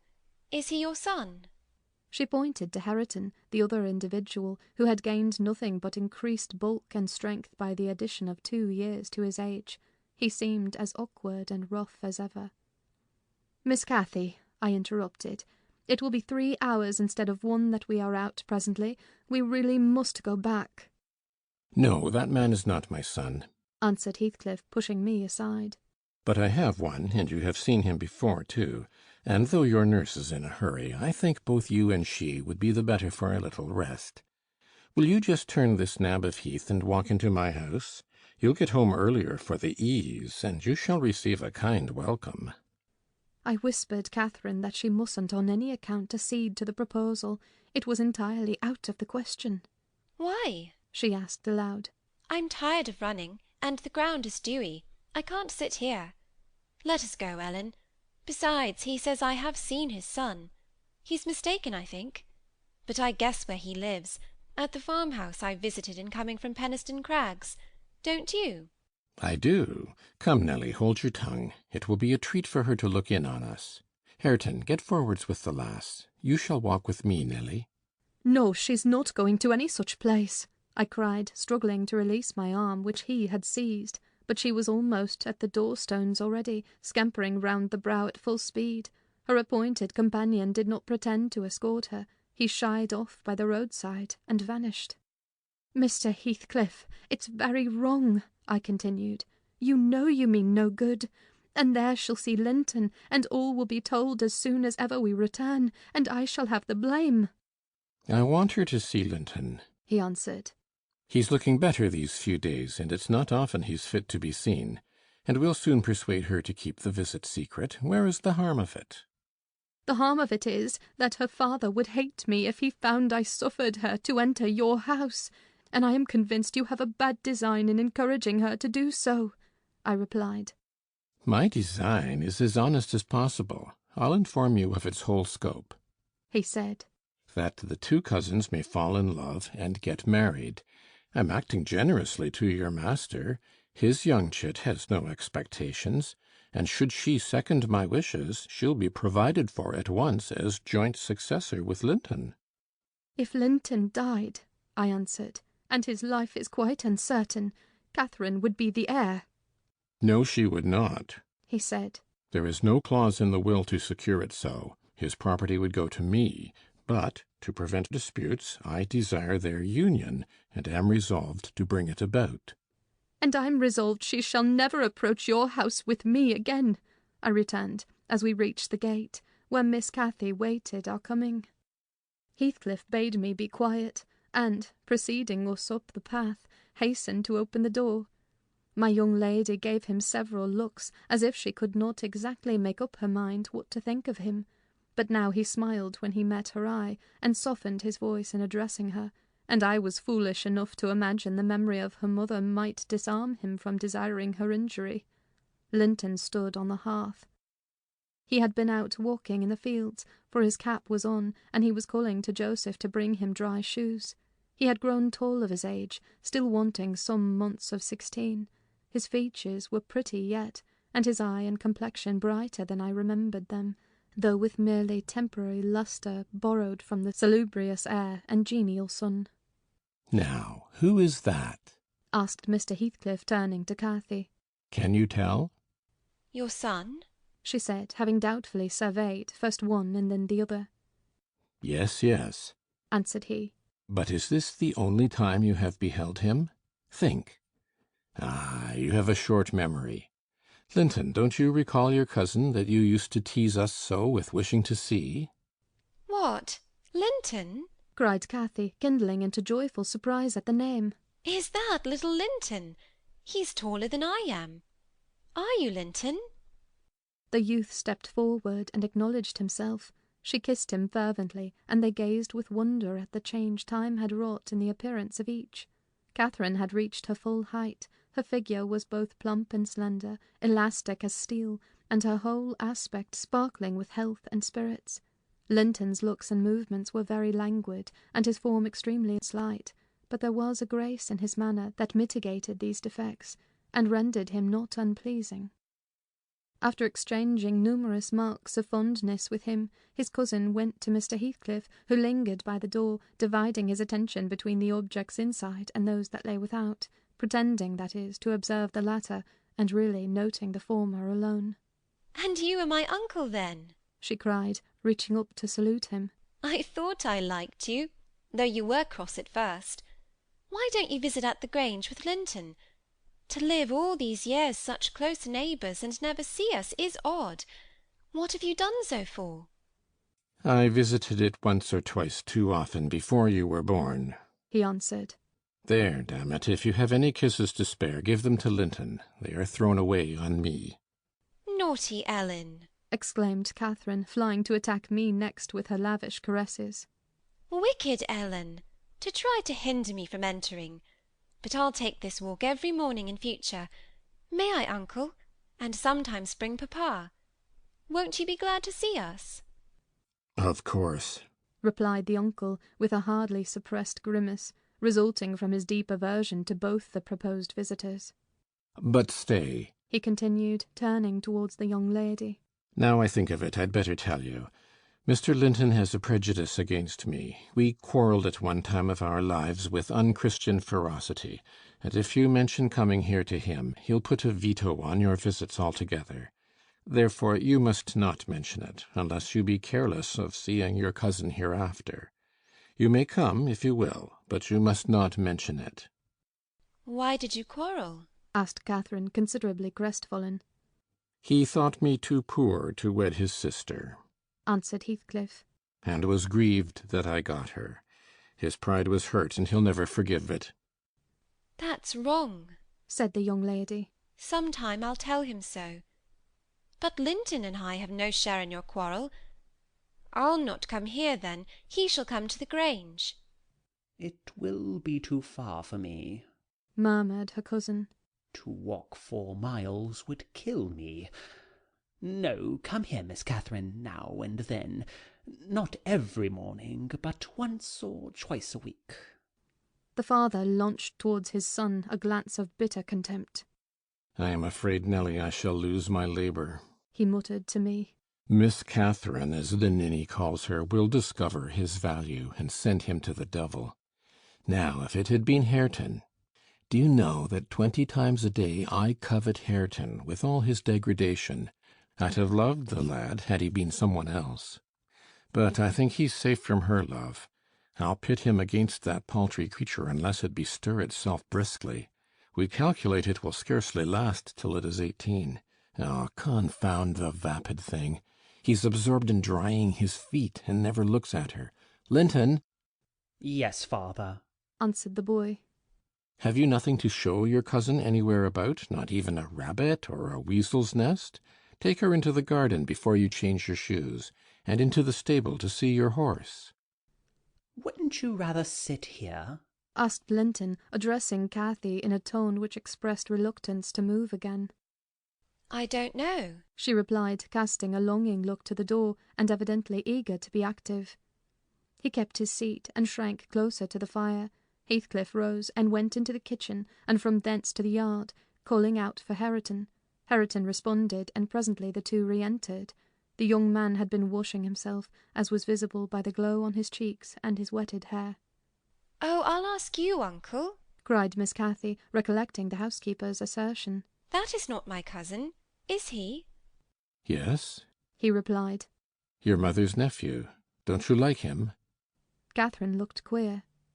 Is he not a handsome lad? He continued. The uncivil little thing stood on tiptoe and whispered a sentence in Heathcliff's ear. He laughed. Hareton darkened. I perceived he was very sensitive to suspected slights, and had obviously a dim notion of his inferiority. But his master, or guardian, chased the frown by exclaiming, You'll be the favourite among us, Hareton. She says you are a— what was it? Well, something very flattering. Here, you go with her round the farm. And behave like a gentleman, mind. Don't use any bad words, and don't stare when the young lady is not looking at you, and be ready to hide your face when she is. And when you speak, say your words slowly, and keep your hands out of your pockets. Be off, and entertain her as nicely as you can. He watched the couple walking past the window, Earnshaw had his countenance completely averted from his companion. He seemed studying the familiar landscape with a stranger's and an artist's interest. Catherine took a sly look at him, expressing small admiration. She then turned her attention to seeking out objects of amusement for herself, and tripped merrily on, lilting a tune to supply the lack of conversation. "I've tied his tongue," observed Heathcliff. "He'll not venture a single syllable all the time. Nelly, you recollect me at his age, nay, some years younger. Did I ever look so stupid, so gaumless, as Joseph calls it?" "Worse," I replied, "because more sullen with it." "I've a pleasure in him," he continued, reflecting aloud. "He has satisfied my expectations. If he were a born fool, I should not enjoy it half so much. But he's no fool, and I can sympathize with all his feelings, having felt them myself. I know what he suffers now, for instance, exactly. It is merely a beginning of what he shall suffer, though. And he'll never be able to emerge from his bathos of coarseness and ignorance. I've got him faster than his scoundrel of a father secured me, and lower, for he takes a pride in his brutishness. I've taught him to scorn everything extra-animal as silly and weak. Don't you think Hindley would be proud of his son if he could see him? Almost as proud as I am of mine. But there's this difference. One is gold put to the use of paving stones, and the other is tin polished to ape a service of silver. Mine has nothing valuable about it, yet I shall have the merit of making it go as far as such poor stuff can go. His had first-rate qualities, and they are lost, rendered worse than unavailing. I have nothing to regret. He would have more than any but I are aware of. And the best of it is, Hareton is damnably fond of me. You'll own that I've outmatched Hindley there. If the dead villain could rise from his grave to abuse me for his offspring's wrongs, I should have the fun of seeing the said offspring fight him back again, indignant that he should dare to rail at the one friend he has in the world." Heathcliff chuckled a fiendish laugh at the idea. I made no reply, because I saw that he expected none. Meantime, our young companion, who sat too removed from us to hear what was said, began to evince symptoms of uneasiness, probably repenting that he had denied himself the treat of Catherine's society for fear of a little fatigue. His father remarked the restless glances wandering to the window, and the hand irresolutely extended towards his cap. "Get up, you idle boy," he exclaimed with assumed heartiness. "Away after them. They are just at the corner, by the stand of hives." Linton gathered his energies and left the hearth. The lattice was open, and as he stepped out, I heard Cathy inquiring of her unsociable attendant what was that inscription over the door. Hareton stared up and scratched his head like a true clown. "It's some damnable writing," he answered.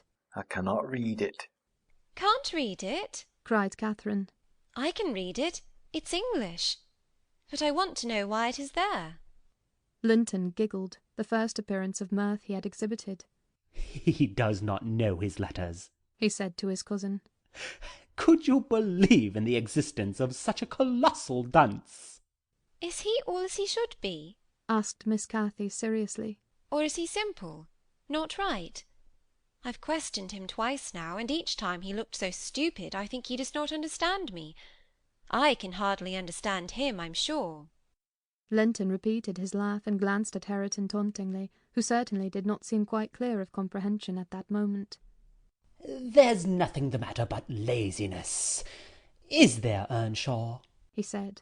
"My cousin fancies you are an idiot. There you experience the consequence of scorning book-larning, as you would say. Have you noticed, Catherine, his frightful Yorkshire pronunciation?" "Why, where the devil is the use on't?" growled Hareton, more ready in answering his daily companion. He was about to enlarge further, but the two youngsters broke into a noisy fit of merriment, my giddy miss being delighted to discover that she might turn his strange talk to matter of amusement. "Where's the use of the devil in that sentence?" tittered Linton. "Papa told you not to say any bad words, and you can't open your mouth without one. Do try to behave like a gentleman. Now do." "If thou weren't more a lass than a lad, I'd fell thee this minute, I would. Pitiful lath of a creator," retorted the angry boar, retreating, while his face burnt with mingled rage and mortification, for he was conscious of being insulted, and embarrassed how to resent it.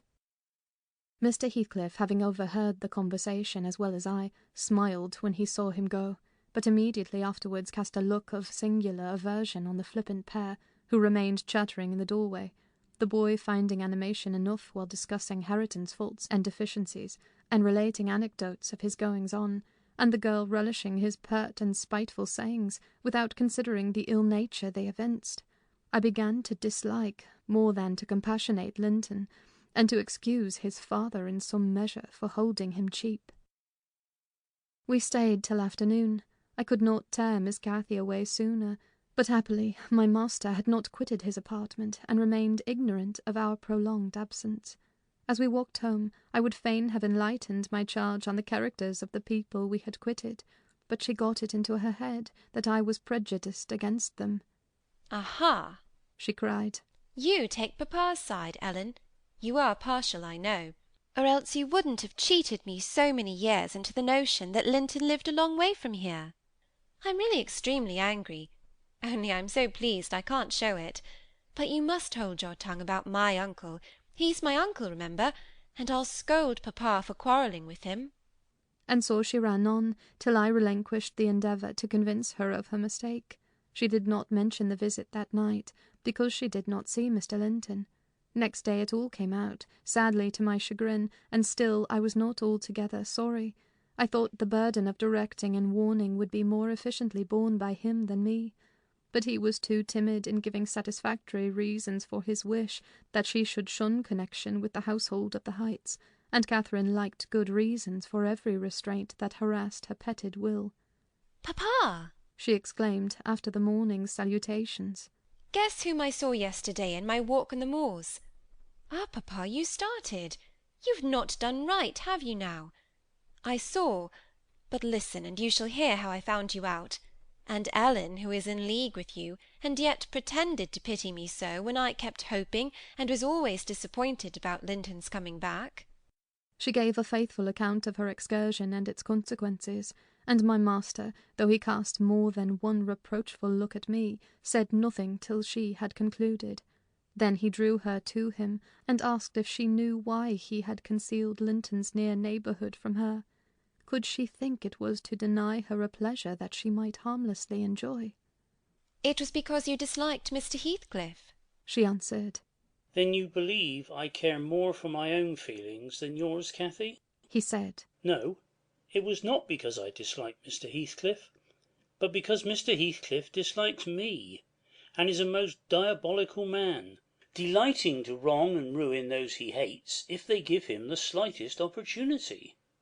I knew that you could not keep up an acquaintance with your cousin without being brought into contact with him, and I knew he would detest you on my account.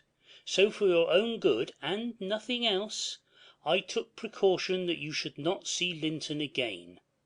I meant to explain this some time as you grew older, and I'm sorry I delayed it."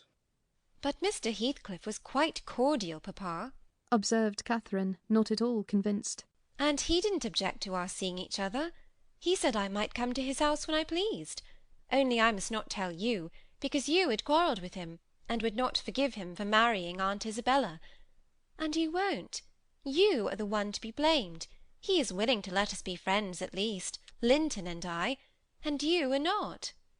My master, perceiving that she would not take his word for her uncle-in-law's evil disposition, gave a hasty sketch of his conduct to Isabella, and the manner in which Wuthering Heights became his property.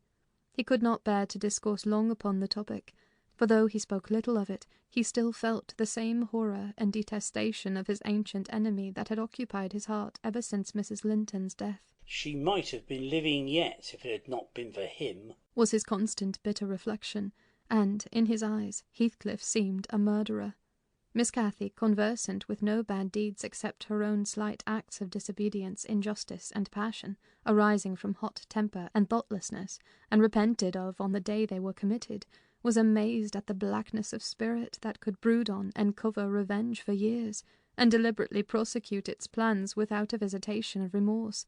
She appeared so deeply impressed and shocked at this new view of human nature, excluded from all her studies and all her ideas till now, that Mr. Edgar deemed it unnecessary to pursue the subject.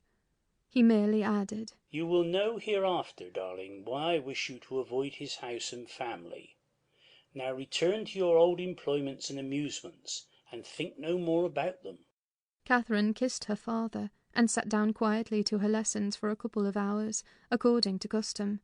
Then she accompanied him into the grounds, and the whole day passed as usual. But in the evening, when she had retired to her room, and I went to help her to undress, I found her crying, on her knees by the bedside.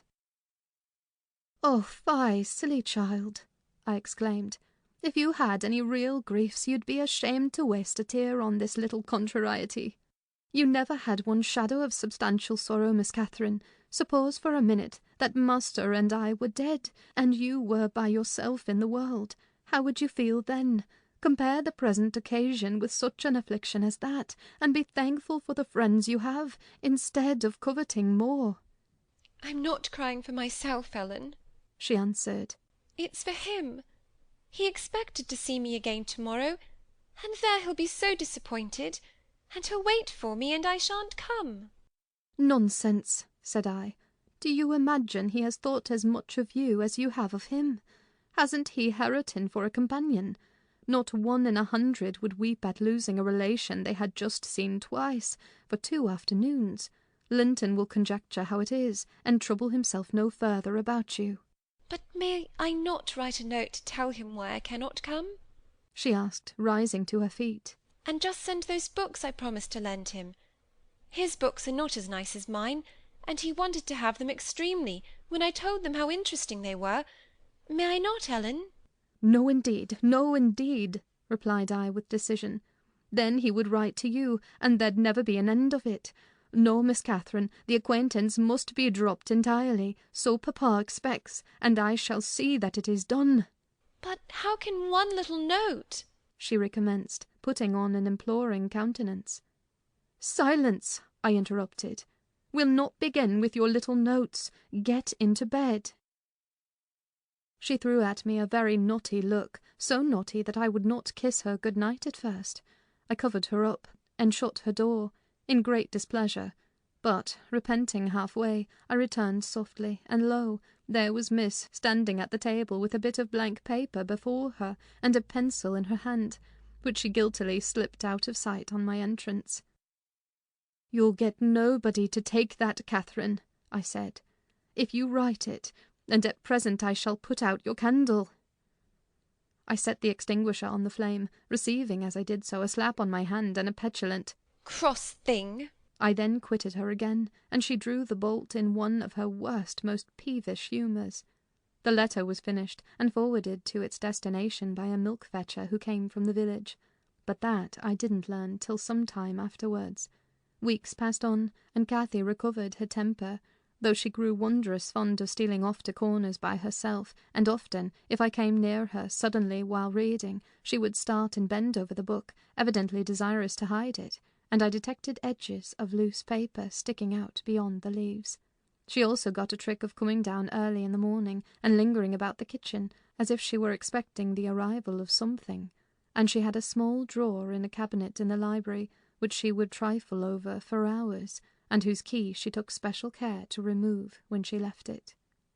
One day, as she inspected this drawer, I observed that the playthings and trinkets which recently formed its contents were transmuted into bits of folded paper. My curiosity and suspicions were roused. I determined to take a peep at her mysterious treasures, so, at night, as soon as she and my master were safe upstairs, I searched and readily found among my house keys one that would fit the lock. Having opened, I emptied the whole contents into my apron, and took them with me to examine at leisure in my own chamber, though I could not but suspect. I was still surprised to discover that they were a mass of correspondence, daily almost it must have been, from Linton Heathcliff, answers to documents forwarded by her. The earlier dated were embarrassed and short, Gradually, however, they expanded into copious love letters, foolish as the age of the writer rendered natural, yet with touches here and there which I thought were borrowed from a more experienced source. Some of them struck me as singularly odd compounds of ardour and flatness, commencing in strong feeling and concluding in the affected, wordy style that a schoolboy might use to a fancied, incorporeal sweetheart. Whether they satisfied Cathy I don't know, but they appeared very worthless trash to me. After turning over as many as I thought proper, I tied them in a handkerchief and set them aside, relocking the vacant drawer. Following her habit, my young lady descended early and visited the kitchen.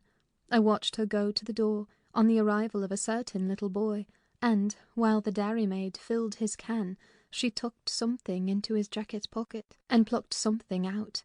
I went round by the garden and laid wait for the messenger, who fought valorously to defend his trust, and we spilt the milk between us.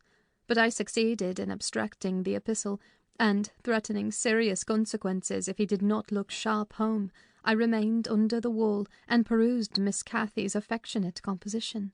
It was more simple and more eloquent than her cousin's, very pretty and very silly. I shook my head and went meditating into the house. The day being wet, she could not divert herself with rambling about the park, so, at the conclusion of her morning studies, she resorted to the solace of the drawer. Her father sat reading at the table, and I, on purpose, had sought a bit of work in some unripped fringes of the window curtain, keeping my eyes steadily fixed on her proceedings.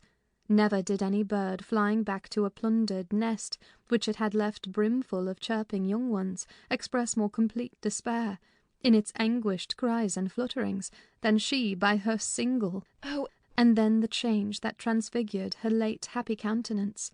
Mr. Linton looked up. "What's the matter, love? Have you hurt yourself?" he said. His tone and look assured her he had not been the discoverer of the hoard. "No, Papa," she gasped. Ellen, come upstairs. I'm sick." I obeyed her summons and accompanied her out. "Oh, Ellen, you have got them," she commenced immediately, dropping on her knees when we were enclosed alone. "Oh, give them to me, and I'll never, never do so again. Don't tell Papa. You have not told Papa, Ellen. Say you have not. I've been exceedingly naughty, but I won't do it any more." With a grave severity in my manner, I begged her stand up. "So," I exclaimed, "Miss Catherine, you are tolerably far on, it seems. You may well be ashamed of them. A fine bundle of trash you study in your leisure hours, to be sure. Why, it's good enough to be printed. And what do you suppose the master will think when I display it before him? I haven't shown it yet, but you needn't imagine I shall keep your ridiculous secrets. For shame! And you must have led the way in writing such absurdities. He would not have thought of beginning, I'm certain." I didn't, sobbed Cathy, fit to break her heart. "I didn't once think of loving him till—" "Loving!" cried I, as scornfully as I could utter the word. "Loving! Did anybody ever hear the like? I might just as well talk of loving the miller who comes once a year to buy our corn. Pretty loving indeed, and both times together you have seen Linton hardly 4 hours in your life. Now, here is the babyish trash. I'm going with it to the library, and we'll see what your father says to such loving." She sprang at her precious epistles, but I hold them above my head, and then she poured out further frantic entreaties that I would burn them, do anything rather than show them, and being really fully as much inclined to laugh as scold, for I esteemed it all girlish vanity, I at length relented in a measure, and asked, "If I consent to burn them, will you promise faithfully neither to send nor receive a letter again, nor a book? For I perceive you have sent him books, nor locks of hair, nor rings, nor playthings." "We don't send playthings," cried Catherine, her pride overcoming her shame. "Nor anything at all, then, my lady," I said. "Unless you will, here I go." "I promise, Ellen," she cried, catching my dress. "Oh, put them in the fire, do, do." But when I proceeded to open a place with the poker, the sacrifice was too painful to be borne. She earnestly supplicated that I would spare her 1 or 2. 1 or 2, Ellen, to keep for Linton's sake. I unknotted the handkerchief and commenced dropping them in from an angle, and the flame curled up the chimney. I will have 1, you cruel wretch, she screamed, darting her hand into the fire and drawing forth some half-consumed fragments at the expense of her fingers. "Very well, and I will have some to exhibit to papa," I answered, shaking back the rest into the bundle and turning anew to the door. She emptied her blackened pieces into the flames and motioned me to finish the immolation. It was done. I stirred up the ashes and interred them under a shovelful of coals, and she mutely, and with a sense of intense injury, retired to her private apartment. I descended to tell my master that the young lady's qualm of sickness was almost gone, but I judged it best for her to lie down a while. She wouldn't dine, but she reappeared at tea, pale and red about the eyes, and marvellously subdued in outward aspect. Next morning I answered the letter by a slip of paper, inscribed, "Master Heathcliff is requested to send no more notes to Miss Linton, as she will not receive them." And henceforth the little boy came with vacant pockets. End of chapter 21.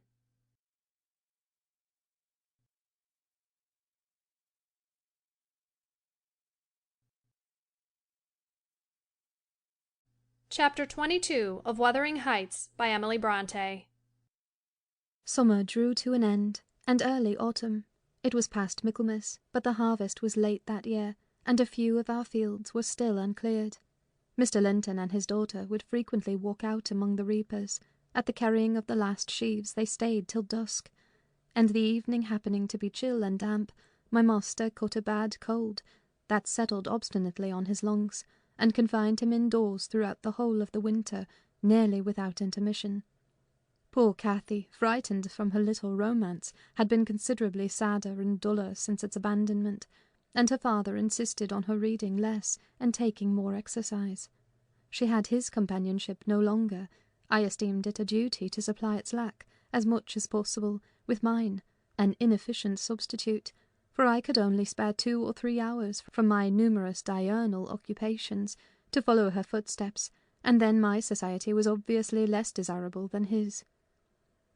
On an afternoon in October, or the beginning of November, a fresh watery afternoon, when the turf and paths were rustling with moist withered leaves, and the cold blue sky was half hidden by clouds, dark grey streamers rapidly mounting from the west and boding abundant rain, I requested my young lady to forego her rambling, because I was certain of showers. She refused, and I unwillingly donned a cloak, and took my umbrella to accompany her on a stroll to the bottom of the park, a formal walk, which she generally affected if low-spirited, and that she invariably was when Mr. Edgar had been worse than ordinary, a thing never known from his confession, but guessed both by her and me from his increased silence and the melancholy of his countenance.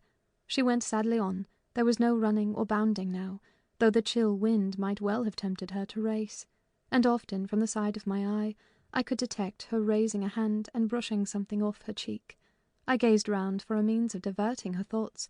On one side of the road rose a high rough bank, where hazels and stunted oaks, with their roots half exposed, held uncertain tenure.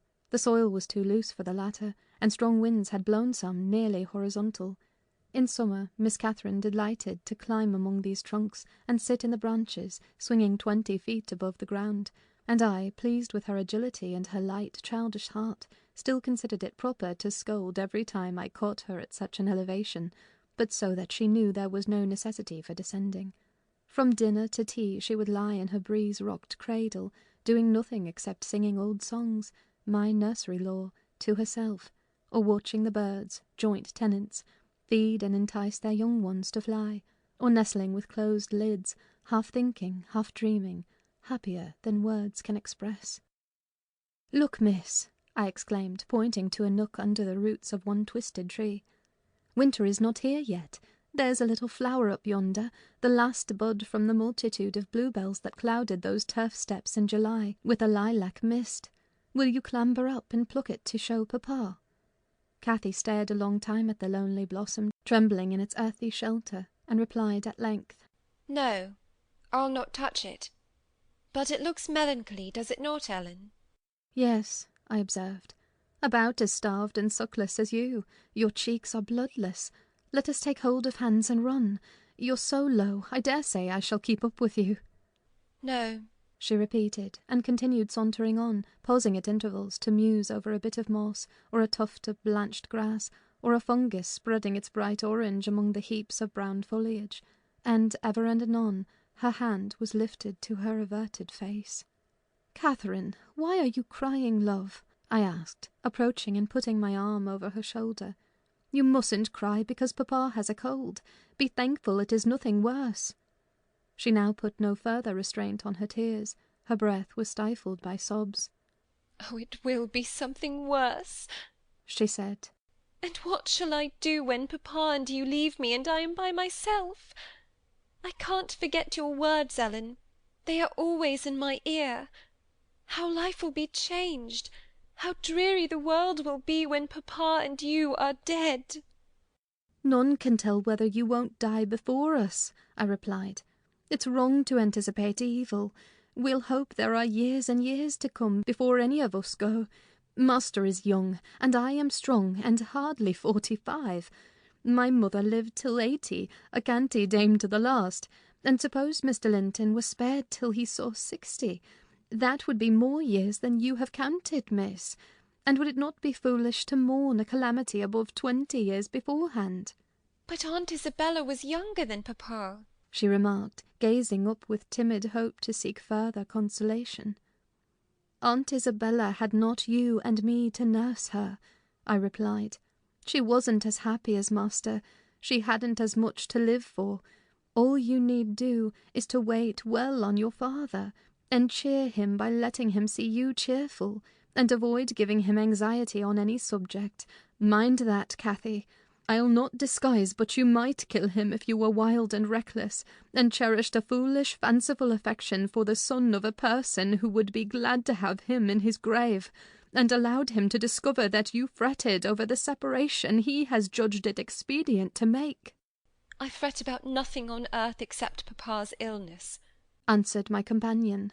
"I care for nothing in comparison with papa, and I'll never, never, oh, never will I have my senses do an act or say a word to vex him. I love him better than myself, Ellen, and I know it by this. I pray every night that I may live after him, because I would rather be miserable than that he should be. That proves I love him better than myself." "Good words," I replied, "but deeds must prove it also, and after he is well, remember you don't forget resolutions formed in the hour of fear." As we talked, we neared a door that opened on the road, and my young lady, lightening into sunshine again, climbed up and seated herself on the top of the wall, reaching over to gather some hips that bloomed scarlet on the summit branches of the wild rose trees shadowing the highway side. The lower fruit had disappeared, but only birds could touch the upper, except from Cathy's present station. In stretching to pull them, her hat fell off, and as the door was locked, she proposed scrambling down to recover it. I bid her be cautious lest she got a fall, and she nimbly disappeared.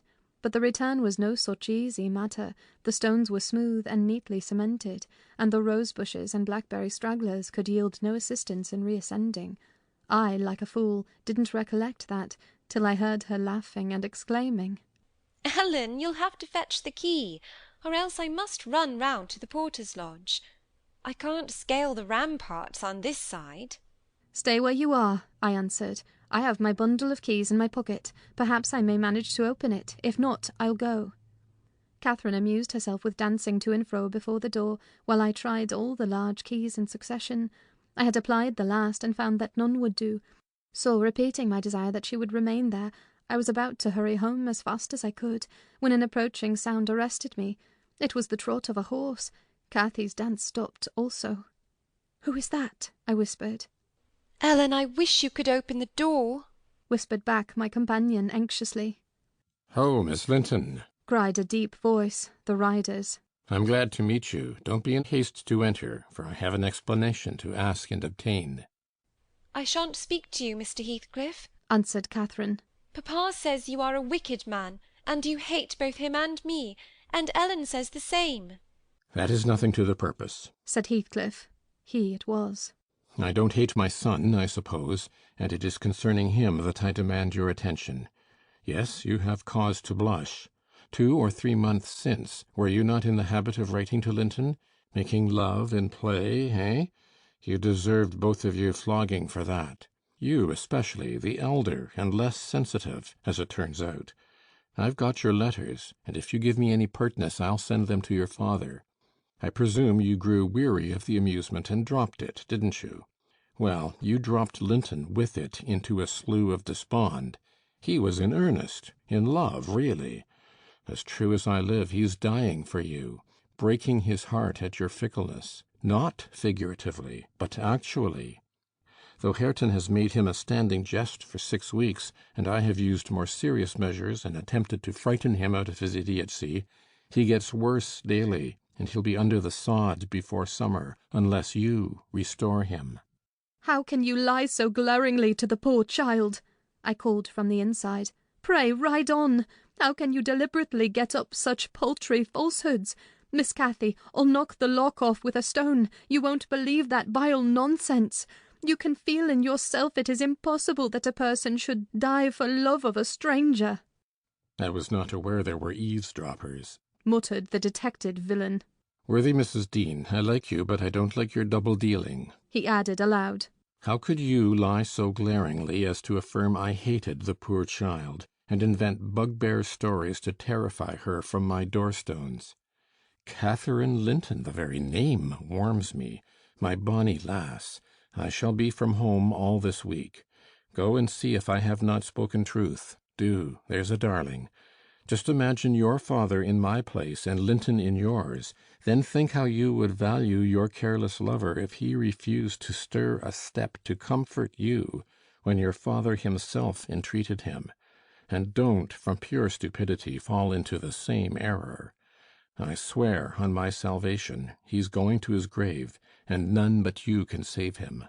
The lock gave way, and I issued out. I swear Linton is dying, repeated Heathcliff, looking hard at me. And grief and disappointment are hastening his death. Nelly, if you won't let her go, you can walk over yourself. But I shall not return till this time next week, and I think your master himself would scarcely object to her visiting her cousin.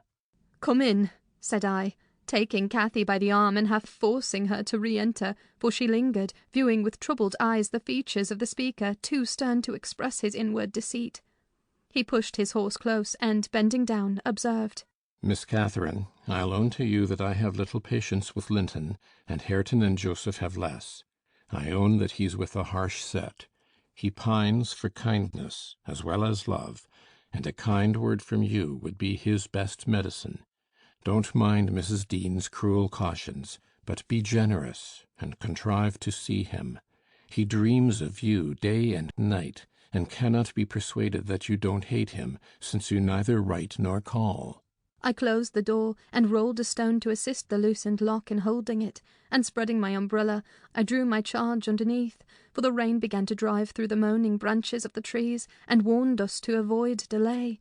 Our hurry prevented any comment on the encounter with Heathcliff, as we stretched towards home, but I divined instinctively that Catherine's heart was clouded now in double darkness. Her features were so sad, they did not seem hers. She evidently regarded what she had heard as every syllable true. The master had retired to rest before we came in. Cathy stole to his room to inquire how he was. He had fallen asleep. She returned and asked me to sit with her in the library. We took our tea together, and afterwards she lay down on the rug, and told me not to talk, for she was weary. I got a book and pretended to read. As soon as she supposed me absorbed in my occupation, she recommenced her silent weeping. It appeared at present her favourite diversion. I suffered her to enjoy it a while, then I expostulated, deriding and ridiculing all Mr. Heathcliff's assertions about his son, as if I were certain she would coincide. Alas, I hadn't skill to counteract the effect his account had produced.